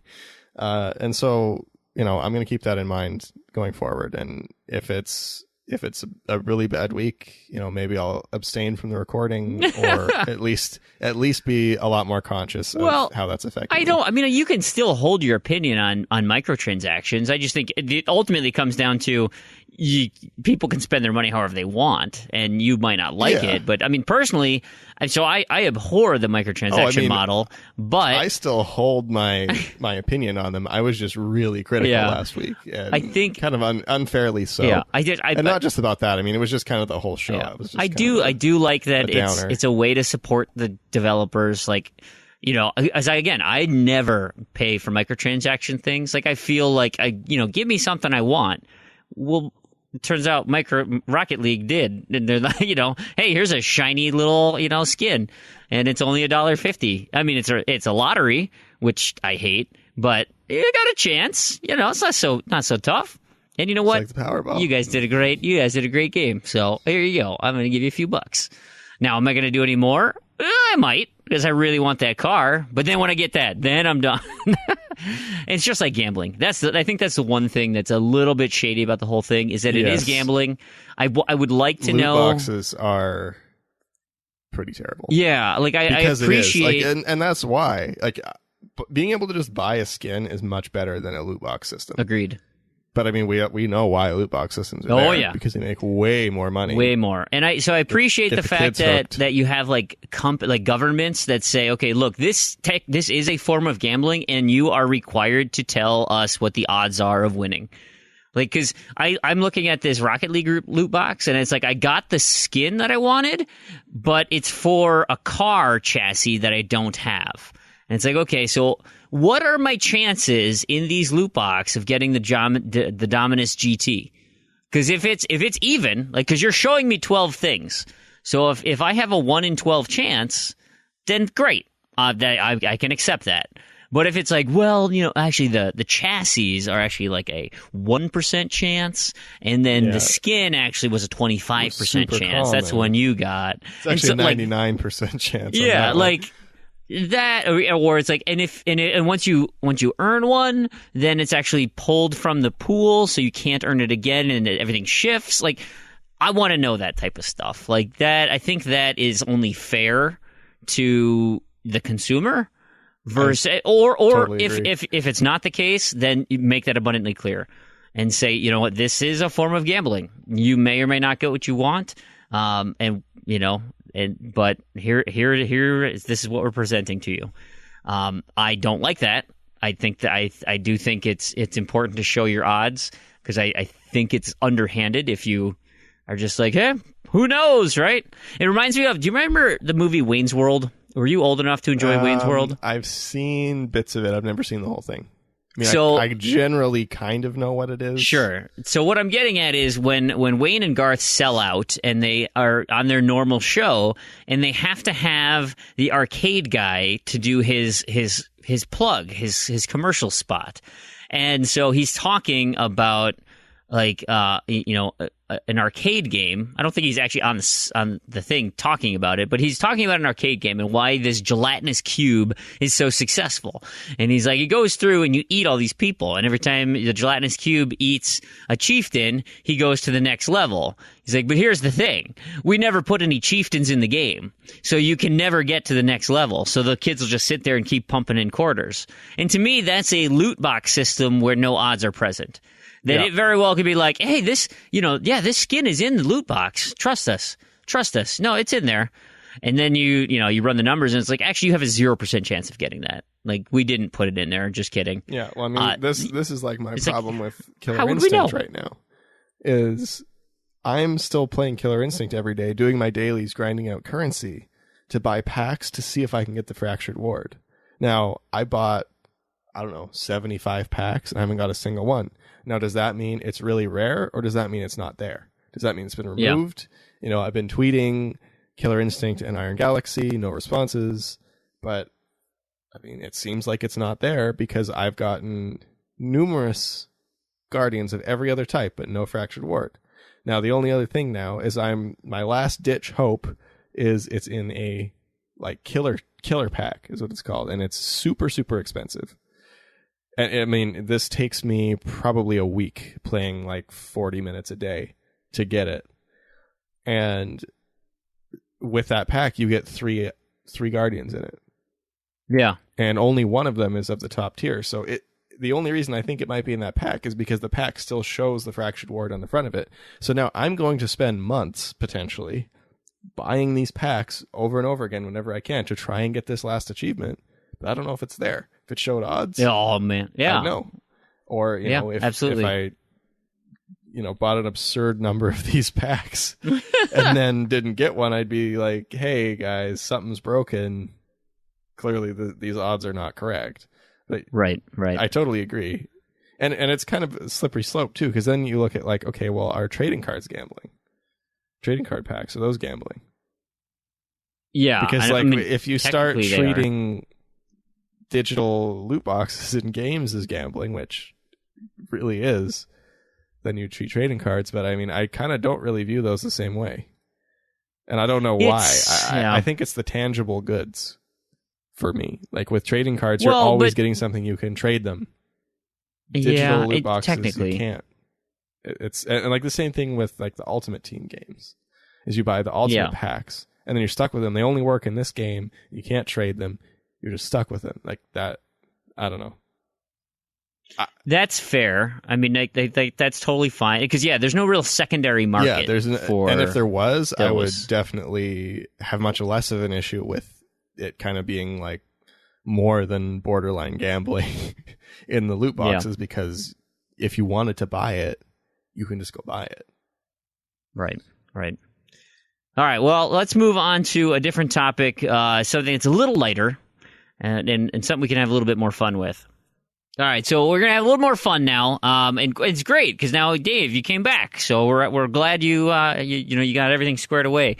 So Saucy Slingo asks in Discord, what was everyone's original usernames for AOL or whatever dial-up you ended up using? He says, I have Dr. Cool 8 and Archvile 8. Big L's like my name was Big L 69. For reals. He said, funny as a 13-year-old? Funny now. And Stushnikin said that his first ever name in Prodigy was Almighty Troll. And everyone's like, well, yeah, that makes sense. Yeah, Troll. He's like, no, not like Internet Troll, because that didn't exist. It was actually... That's way before that. The Troll dolls with the big crazy hair. I was the Almighty Troll with big crazy hair. I'm like, oh my goodness. So for me, mine was AOL, and guess what? It was Freamhole. I have literally had this nickname the entirety of my internet life. It's funny because I have two. Well, sort of, except for Xbox. That's the only one that's different. Is Randy2727. I think my first account was Neopets, which I still have. I log into it like once a year to make sure it doesn't get deleted. But it was Neopets, and I think that's where that name started. And then I don't remember if I've told this on the podcast before, but the reason I didn't take the name on Xbox, I do have it on Xbox on an alt, but for some reason I didn't think you could put numbers in your gamer tag. And then we did talk about this because we talked about gorillas. How Crandy was a misspelling of my name when I played Gorillas. That's right. On DOS. Too basic. Yeah. And, so that's where Crandy came from, and somehow it wasn't taken. I think that's the only place I have Crandy, actually, because it's taken everywhere else, generally. Yeah, absolutely. What about you, Dave? You have I think you also said you were Doughboyee from like the beginning. Yeah, I was. My first one that I got though was my mom had purchased a laptop for me for a present, one of the Christmases, junior year or something like that, I think. And she was at the store and she was like, "I know he usually goes with Doughboy something. Why don't we make it Doughboy-S? Because that's his last name." I'm like, what do you mean that's my last name? My initial for my last name? But so that's where I was at Prodigy, and then I just branded Doughboyee right away and grabbed it everywhere. Yeah, your brand. That's right. I mean, yeah, that's kind of what I've done with Randy 2727 as well. It's like I'm trying to. If there's something I think I might use, I just go take it, like all the emails and things like that. But one place it was taken was MySpace. Some guy on MySpace that lived in New York, also, which is now kind of weird that I live in New York, had my name on MySpace. Not that I really used MySpace ever, but yeah, I was always upset places about it. I only had two places. One was MySpace as well, and I reached out to him and was like, "You're not even using this page. Delete your name," because you could change your name on there rather easily. So I was like, just send it over. Let me have it. And then actually just recently finally got a PlayStation 3, extremely cheap. $20 actually. Wow. The guy was like, "I don't know if it works or not, so $20." I was like, "I'll give it a shot. Let's see what happens." And he sold it to me. It works perfectly fine. So I jumped on PSN. I'm like, "Good, Doughboyee, take it? Who stole it and why? Where are they?" So I've yet to hunt them down. God. And or the possibility that I did play on my brother-in-law's PS3 at one point. And so it's sitting college. There. So it could be there. So yeah, I still have to get over to his place, turn it on, and see if it's active there before I pick something else. You should be able to recover it, though. Because I do have a PSN account. It has no trophies, but I have used it a few times at different places with Randy 2727. Just, I had to make sure that I could get it. Yeah, then I'll definitely have to take a look into it then. Yeah. Yeah, I'm trying to think of even because we had NBA Kirkland chimed in. I think Redemption got it. I mean, there were a bunch of people who chimed in about all their different outlets and stuff, and it's I wasn't really into computers that much, so it's I was pretty much stuck with AOL, and so I didn't really do anything else. But then it's I remember Prodigy, but I wasn't active in it, and it's I remember this, and I remember this, and this. It's oh my god, yeah, there was all these bulletin boards out there. There's all these other it's a whole level of gaming culture or even just internet culture that I totally forgot existed until I guess mainstream internet. I don't even know what it's called anymore. A lot of it's been lost too. I feel like a lot of that kind of old internet culture has really gone away. Yeah, it's kind of sad. It is. And not only gone away in terms of there's no activity or no new stuff, but gone away as in it's all being lost. Yes, it's just gone. Servers go down. Yeah, you'll have deleted. A website just disappear. I mean, thankfully that there's the Internet Archive, which at least preserves some of it, but it's still kind of broken and doesn't always have everything. Yeah, but yeah, it is. It is kind of sad. But I guess my thing was, I'd always make friends in all these places along the way. I find that hard to believe, but continue with the with the consistent name. If you lose touch with someone and here they are as this name, then you're like, "Oh, hey, I remember you." I mean, right. And that has happened. And it's interesting because there are people that I reconnected with basically just by total coincidence. Sure. Years later, 5 years not talking to them. And then it's "Oh, hey, are you so-and-so from whatever?" "Oh, yeah."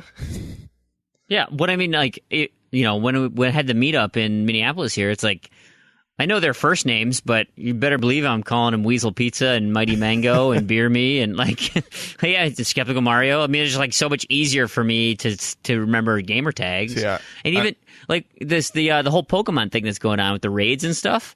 It's I've never seen these people, but somebody's "Oh yeah, I'm Yokai Watcher." And I'm "God, I know you. You're all over the gyms by my house. Man, quit being such a jerk." Or, you keep seeing the same names, Polka Girl or something. I don't know. I'm just making stuff up now. But, I'll see a name in print, and now it's all of a sudden there's a human being associated with that, and it's like, oh, okay, well, I'm just going to log you in my mental database as Polka Girl or whatever you are. I don't know. I'm kind of the opposite. As I would generally, if I knew the person by first name, I would call them by first name, and like that's how I remember them. I mean, of course, I know their username too, but I would usually like address them as their name if I was like, hey, are you first name here from whatever game. Right. All right. So you mentioned pop culture before. I had a private message from the Spinal Clerk, and he says that some of his favorite achievements are those with pop culture references. For example, the one in Defiance, when you get a legendary weapon, is entitled "Wait for it," just in reference to the "This will be legend." Wait for it, dairy. Like that kind of thing. His other example in Madden NFL 12, put the team on my back, with where there was a reference to like a YouTube video of someone with Greg Jennings, where anyway, there's a YouTube video, you can watch it. There's profanity in it, but I can put the link. Oh no, wait, I just took a picture. I'll have to find a way to get the link into the show notes. Anyway, so he says, long rant short, do you guys have any favorite achievements that are references to the real world? I do, and I don't remember what game it is. What is it? It must be a sports game, but it's I think it's called Ain't Talking About Practice. And it's in reference gotta be, right? It's in reference to, I mean, this video is very old, but it's really the funny. Allen Iverson video. Yeah, where he just goes on a rant about, like, we're not talking about practice, we're talking about the game. It just, like, really goes off on it, and I think that video is hilarious.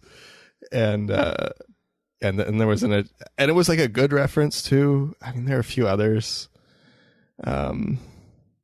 Zombie Army Trilogy has a bunch of them. I think my favorite one, and it's not even like necessarily pop culture, but like one of my favorite is Dastardly from Red Dead Redemption, and because it's like those dastardly villains of old silent films, and they would hogtie the woman with their giant mustache, and because I think even the achievement icon is the giant mustache and top hat. And then, and this just arch villain with his black pea coat and, would tie the damsel onto the train tracks. And, like, that's literally the achievement you do. I don't think that's, like, people actually did that. Like, I don't know what movie that came from. But, old Westerns. That's still pop culture, though. Yeah. I think that's probably my favorite one. Dave, you have anything that comes to mind? Actually, when I didn't read this question earlier, so when you read it off, the first thing that came to me was also from Red Dead Redemption.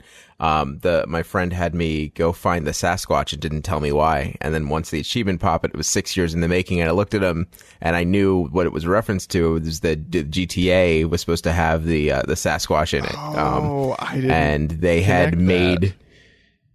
Yeah, so GTA San Andreas always rumored to have the Sasquatch somewhere, so people were always looking for it. And then in Red Dead Redemption, they actually put the achievement in there for once you kill it. It says 6 years in the making was the name of the achievement. That's funny. That's funny. I didn't remember that either. And I do really like these achievements when they're done kind of well and not overdone. Kind of like, I know we talked about puns and how I feel like a lot of them are kind of overdone. Oh my god, I'm going through my recent unlocks list, and it's like 40% of them are puns. Yeah, but like with they're just everywhere. With the references, like when they're done well, like the one in like the one you just mentioned in GTA, where it's very clever and kind of has a whole like story to it, or kind of good reference in there that's clever and well thought out. I enjoy those a lot. I'm sure there's more. Yeah, I know there's absolutely. a couple I really love. Oh, there's tons that I just can't remember.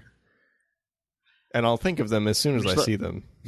Of course. Just they keep a running tab on them so that we can return to them at some point. But yeah, it's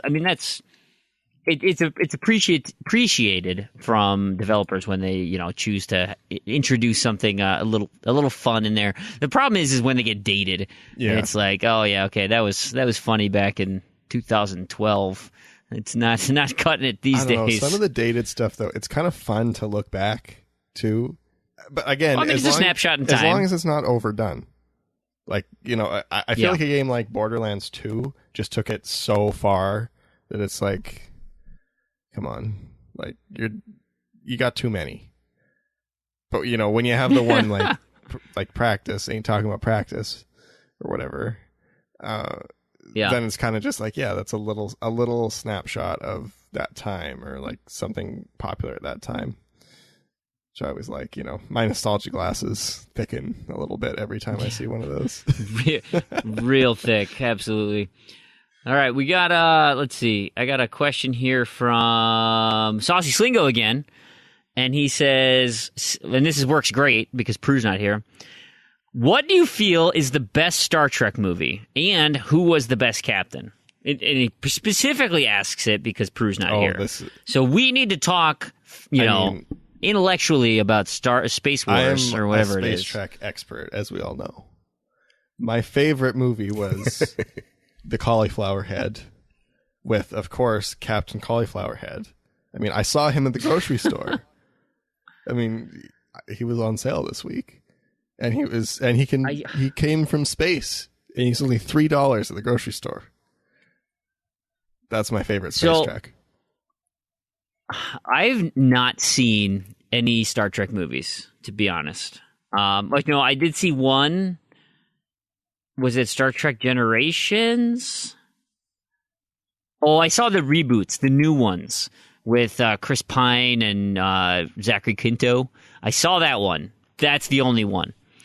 And it was fine. It was okay. And so, like, if I were talking, you know, because I hear references to Wrath of Khan all the time, and that, you know, Khan just being this great bad guy. Okay, I'll take your word for it. And, you know, vintage Leonard Nimoy. But so now we're asking about captains. And it's like, okay, so we got Picard, and we got Shatner. Whatever, he wasn't Shatner in the show, right? Captain Clark? He didn't just... Yeah, Captain Clark. And then you've got the Chris Pine one, and that's Captain Shatner too, right? Just only supposed to be younger. So, of those three, I guess I'm kind of impartial to Picard, to Patrick Stewart. Like, I think he's my favorite, just because, like, I think he's a great Professor X. So, you know, flying the Space Trek ship, the HMS Enterprism or something, with Professor X. So I think that's my favorite. And whatever movie he was in, I think that my favorite is whenever he turns into the Borg. That's the best. Is that Nemesis? Is that Borgland? Which one was Star Trek Borg Nation? I think that's that Captain Cauliflower.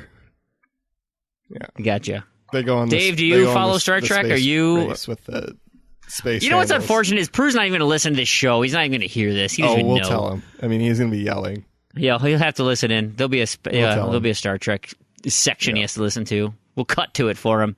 Dave, what about you? Do you have you follow the Space Trek at all?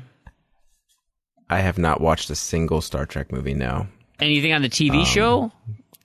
Because I watched a little bit of Next Generation. Just a tiny bit.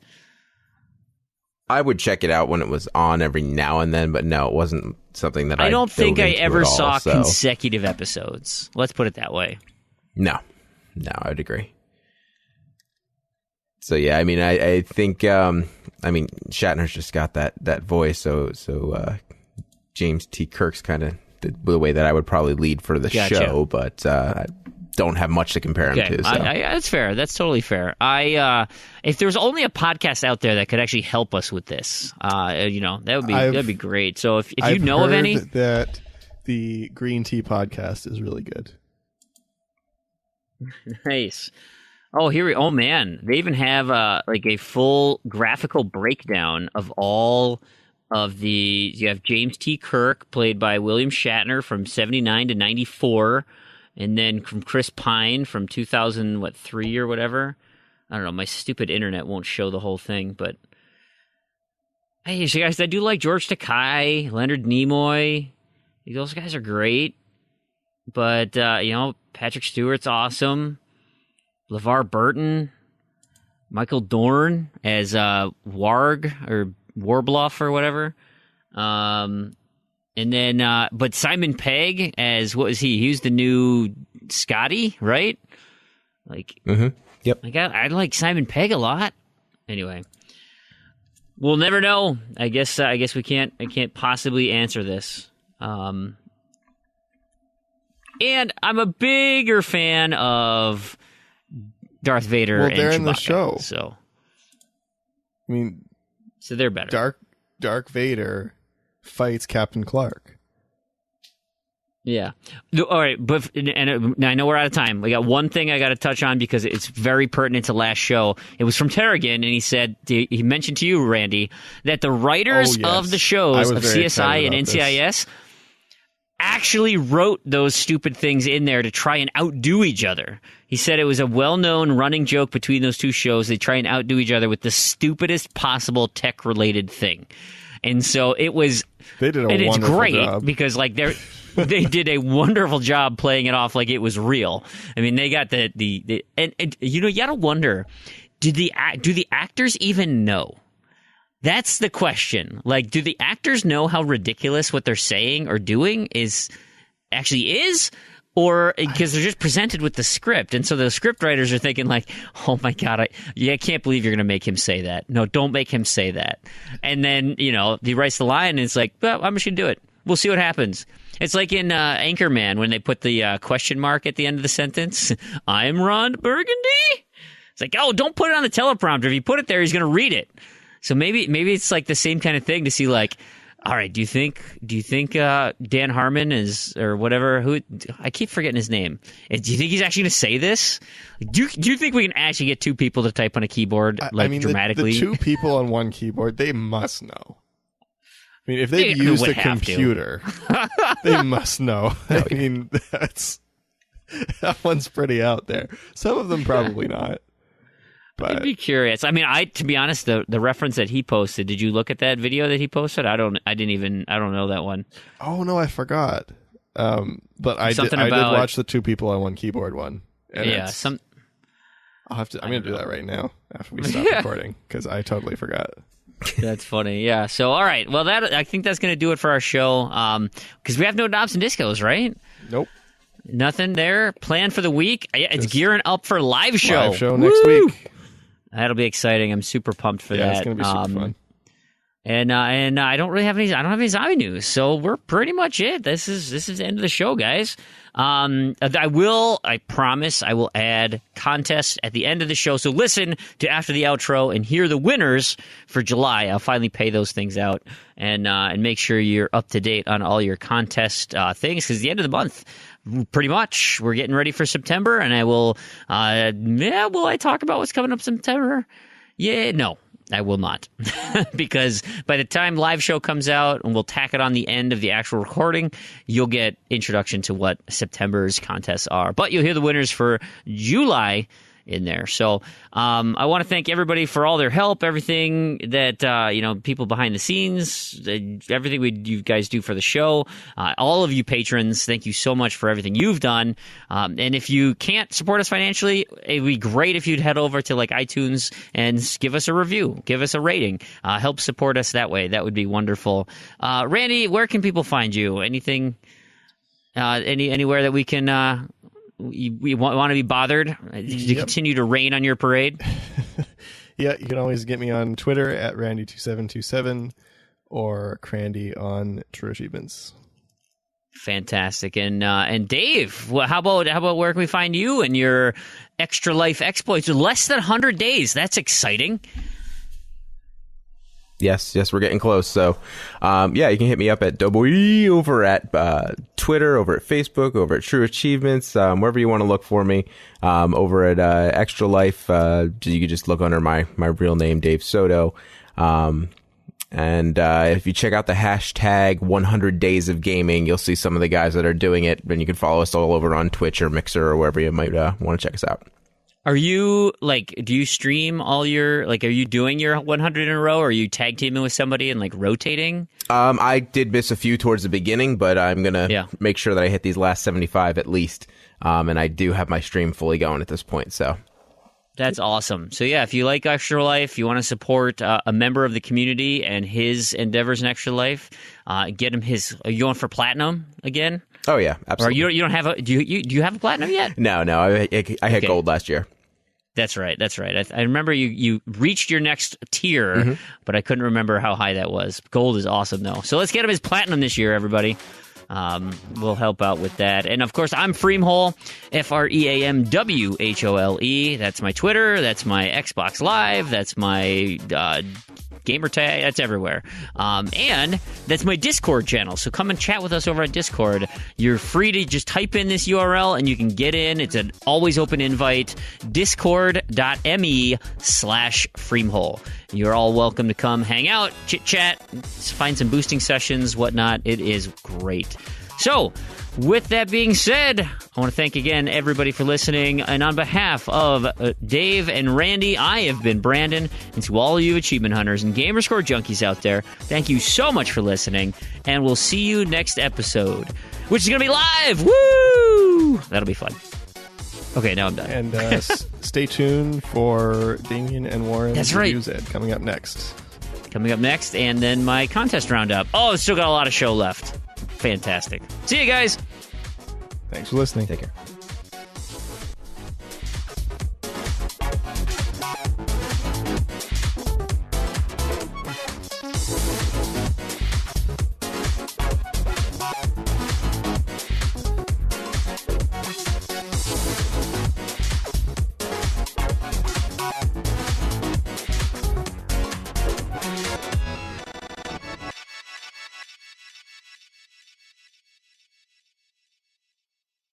Z to Z Podcast presents Review Zed. All right, and we're back with yet another episode of Review Zed, here with my co-host, Planting Warren. Yo! Hey! So this time we are reviewing Skylar and Plux, Adventure on Clover Island. This was published by Grip Digital, developed by Right Nice Games, released on May 19th, 2017, and this carries a normal Xbox Live Store price of $14.99, and is on sale while we're recording this for $9.74. Not really sure, though, at the time we published this, if it's still on sale, but just saying, it has been on sale. So, at the heart, this is a platformer, and actually, Warren, I'm going to turn over to you to tell me if you can explain to me kind of what the story of this is about. Okay, so at the beginning, you're a cat, and the enemy is an evil computer named CRT, or cathode ray tube. So punny. Looks like so he made you, I'm assuming. Like you were trying to break in and do something and take something from him. I'm pretty sure he called us a thief. And maybe a cat burglar. Oh, cat burglar, good one. And so he like fuses this thing to your arm that lets you shoot stuff. It's like Bionic Commando, but with animals.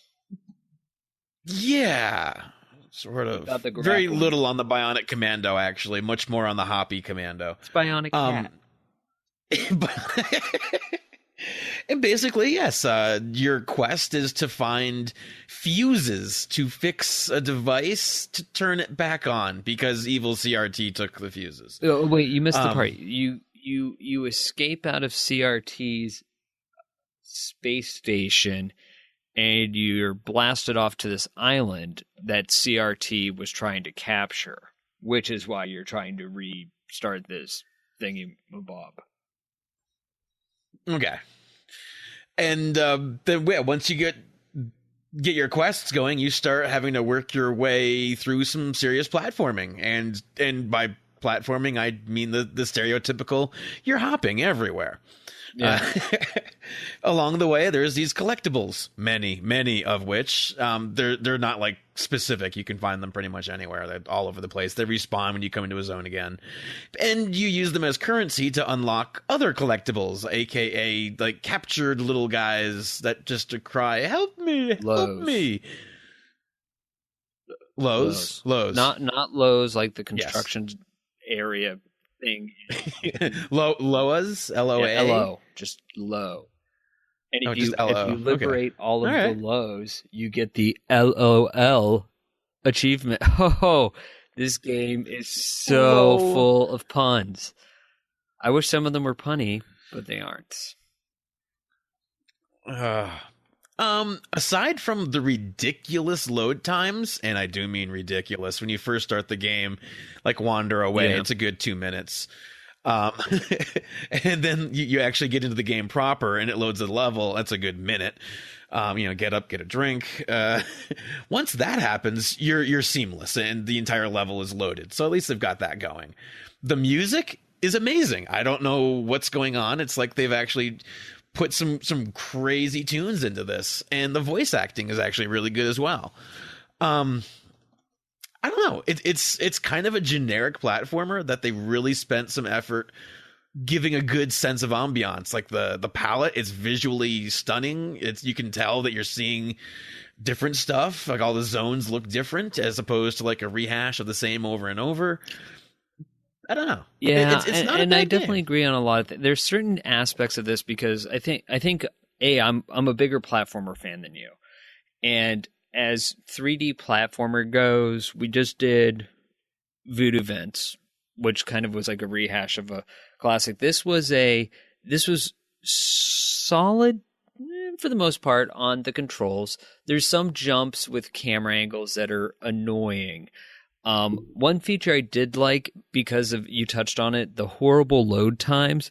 At least when you missed a platform and you fall into something, you don't die, you just take a hit. So depending if you have like 5 hearts, you will just go down to 4 hearts and respawn, so you don't have to go through the load screen. Because if I had to go through that load screen every time you missed a jump and it considered it as a full death, that would have been extremely more.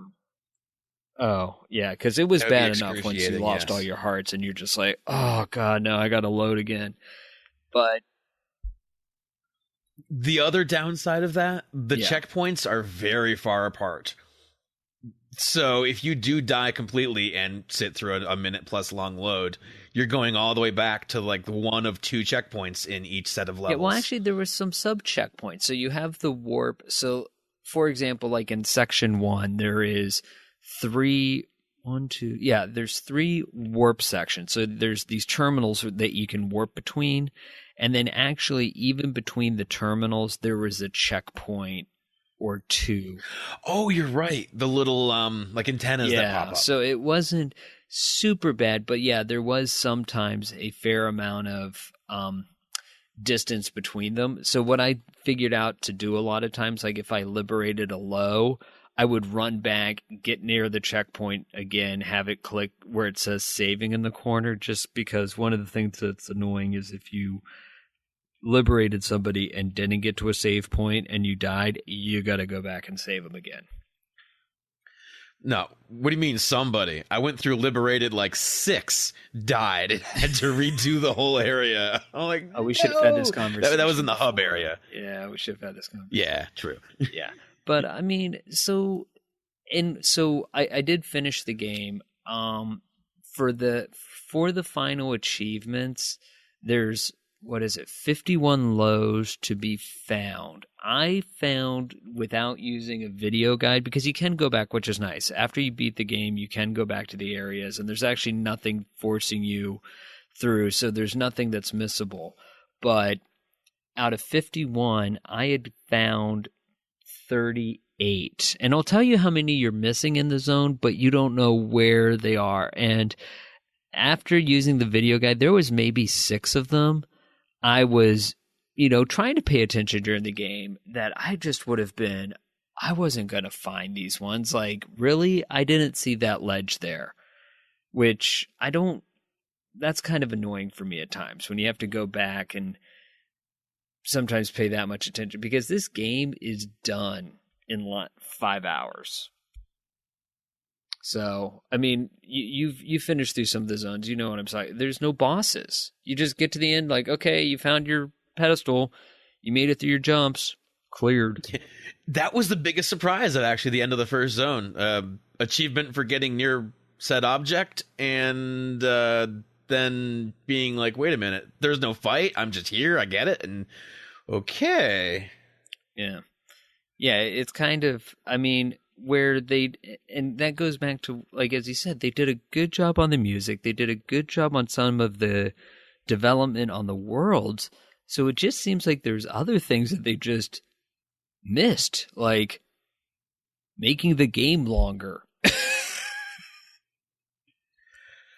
I suppose that they just were trying to get you more into the exploration of it, as in, instead of using a video guide to find the missing lows you would have actually spent that time in the world.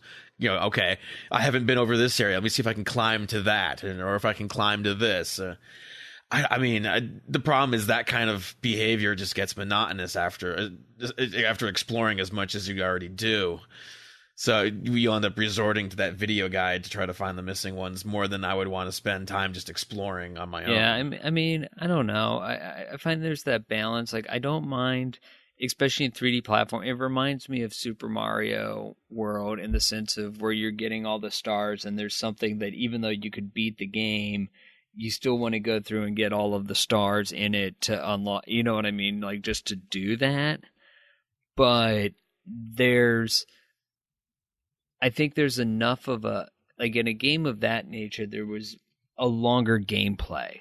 Again, to really get through the 3 zones and then to the final boss fight, and after 4 hours, you're just kind of going, some of the story was just, I mean, they put together a story, but I didn't really get brought in, like okay, there's CRT, and there's the cat Skylar, which I guess he was the thief. I don't know. Like, part of me was just wanting to skip past because I was going, I don't know. The story didn't really draw me into what was going on. It's just like, fine, platformer, let's just go play. I was just more amused with the game itself versus the story behind why you were doing it. I mean, and the bird, Plux. He's someone that jumps into this realm. He's not even from the realm, I guess. So they're asking him to show you around. He's like, do I have to? And it was just weird. Yeah, it was an odd mashup. Okay, it's like, all right, everything comes together, and now we're just going to go off and save the world. And that's kind of how it was given to you, how it's presented. Yeah, I mean, all in all, there's certain aspects of this game I really liked. Other things that were just unfortunate. It was way too short. It just, I mean, at the $10 price point being on sale, it's not a bad price for a platformer. I mean, it's not a blow me away platformer, but at the same note, there's definitely things they did really well, and I can't not recommend it on that. It's just, I think it was just, I'm disappointed it was short. That's really my thing. I think they really could have upped the game and the challenge and gotten more playtime out of it. I think they had a really good idea, and it just seemed to, be shorter than it should have been. That's my say. No, I'm with you there. For the price on sale, it's not a bad deal for what you get.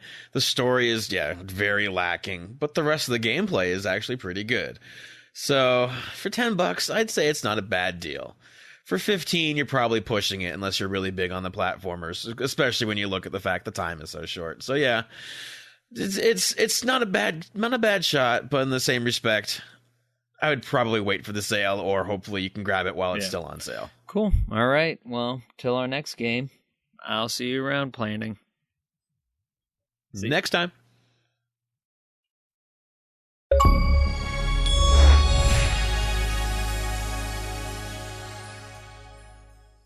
It is time for our community roundup. I know I missed last week. It was a tough weekend, hard to record. So let's do double duty this week. Actually, I only have a few things to mention since it's kind of the middle of August. Let's start with, as always, the GTASC, the Great True Achievement Score Challenge. We've only got there's 32 teams left in the entire competition. That was last week, so I guess there's 30 teams left. We're doing like 2 eliminations now. I'm only following 2 teams still. We've got Big Willie 4.0, which is Miserly Pluto's team, and the fellow Australians, the Punching Kangaroos, led by ZZ Urban Spaceman, Montana 97, Chin Doctor, Sea Monkey Powder, and Grug. And so those are the only 2 teams I'm still following per se in the team competition, and they're both still alive. There was a very near miss for the Punching Kangaroos. They were had to use a couple of bonuses to be last place for last surviving team in period 32 there. The Achievement Hounds podcast went out in period 31. That was NBA Kirkland's team. They were in last place by like $4,000. So they got handily eliminated. But nice work on staying alive there. Our Australian listeners. That was not supposed to be an Australian accent. It is just that my tongue fell apart trying to say those words. The individual contest, I've only got 3 people left. So I'm still following.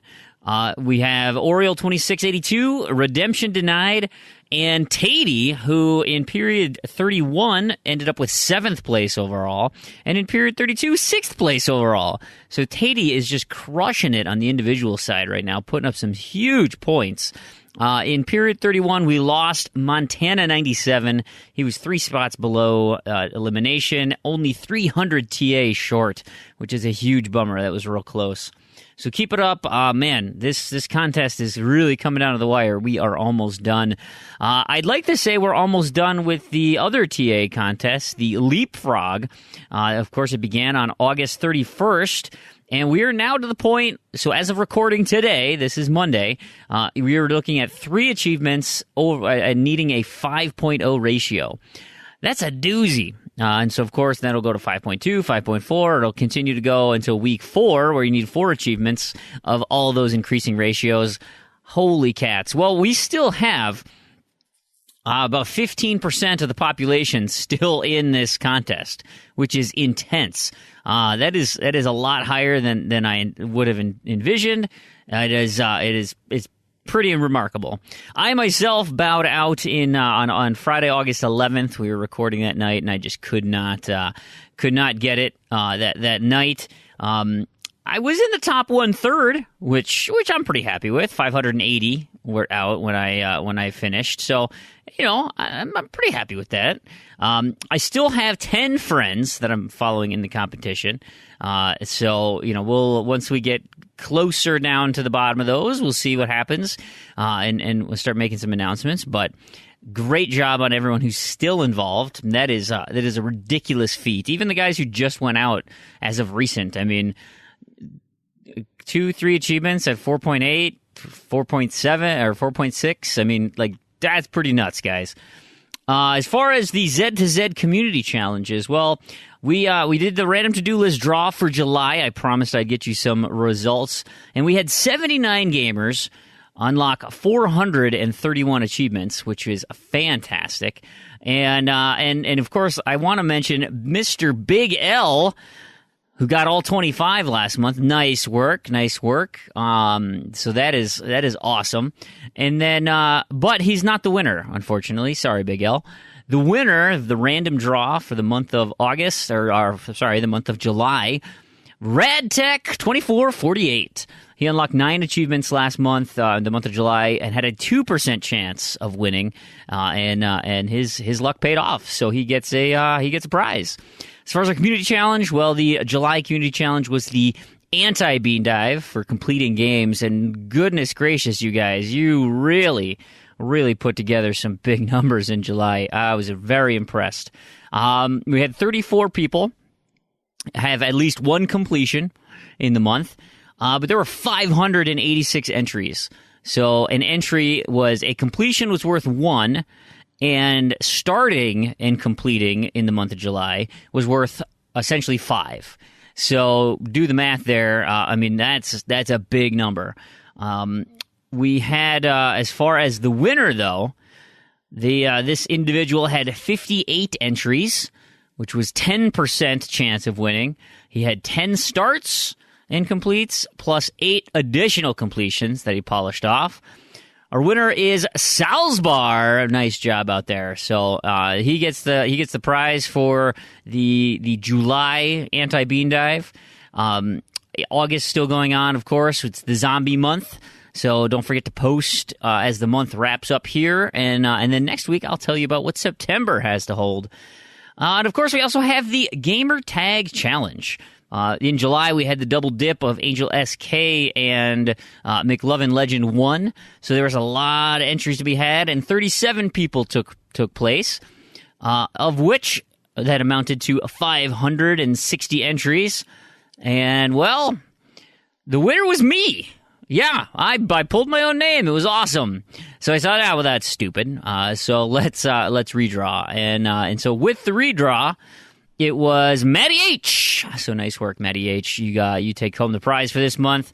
And then Gamertag is in the month of August is ZZ Urban Spaceman, and coming up in September, it's already posted, is Sea Monkey Powder. So get your lists ready for that. I should also mention that the year-long random to-do list is ending, and we are starting up a brand new one in September. Full details to come up for that. Next week on the show. Of course, we'll post them in the forums as well. The final thing I want to mention, and I forgot to mention it on the main show, is Stushnikin's great idea for not waiting for the X1 Bros, and let's have our own Rocket League tournament. So if you guys are interested in getting into a Rocket League tournament, I'm taking names right now. So go into the forums, forum.z2z.com. We're literally just posting your name, saying you're interested. And then once I get a collection of who would be involved, then we'll try and find a time that works for everybody. I'm wondering if maybe, like a Saturday midday would work so that everybody, we can kind of get all the time zones involved. Otherwise, might be the Friday night, like before the show. Anyway, it's not on the schedule yet. We're working it out, but I want to get as many people involved as possible. I don't even have the format down. I know it's going to be soccer. So we're going to play soccer, and none of the other modes or anything. And it's going to be some best of. So whether it's 2 of 3, 3 of 5, I guess we'll kind of see how many participants we have and what makes sense. We don't want to be there forever and get this. We want to get this thing done in a relatively reasonable amount of time. But we can't just settle it on one game. That's not fair.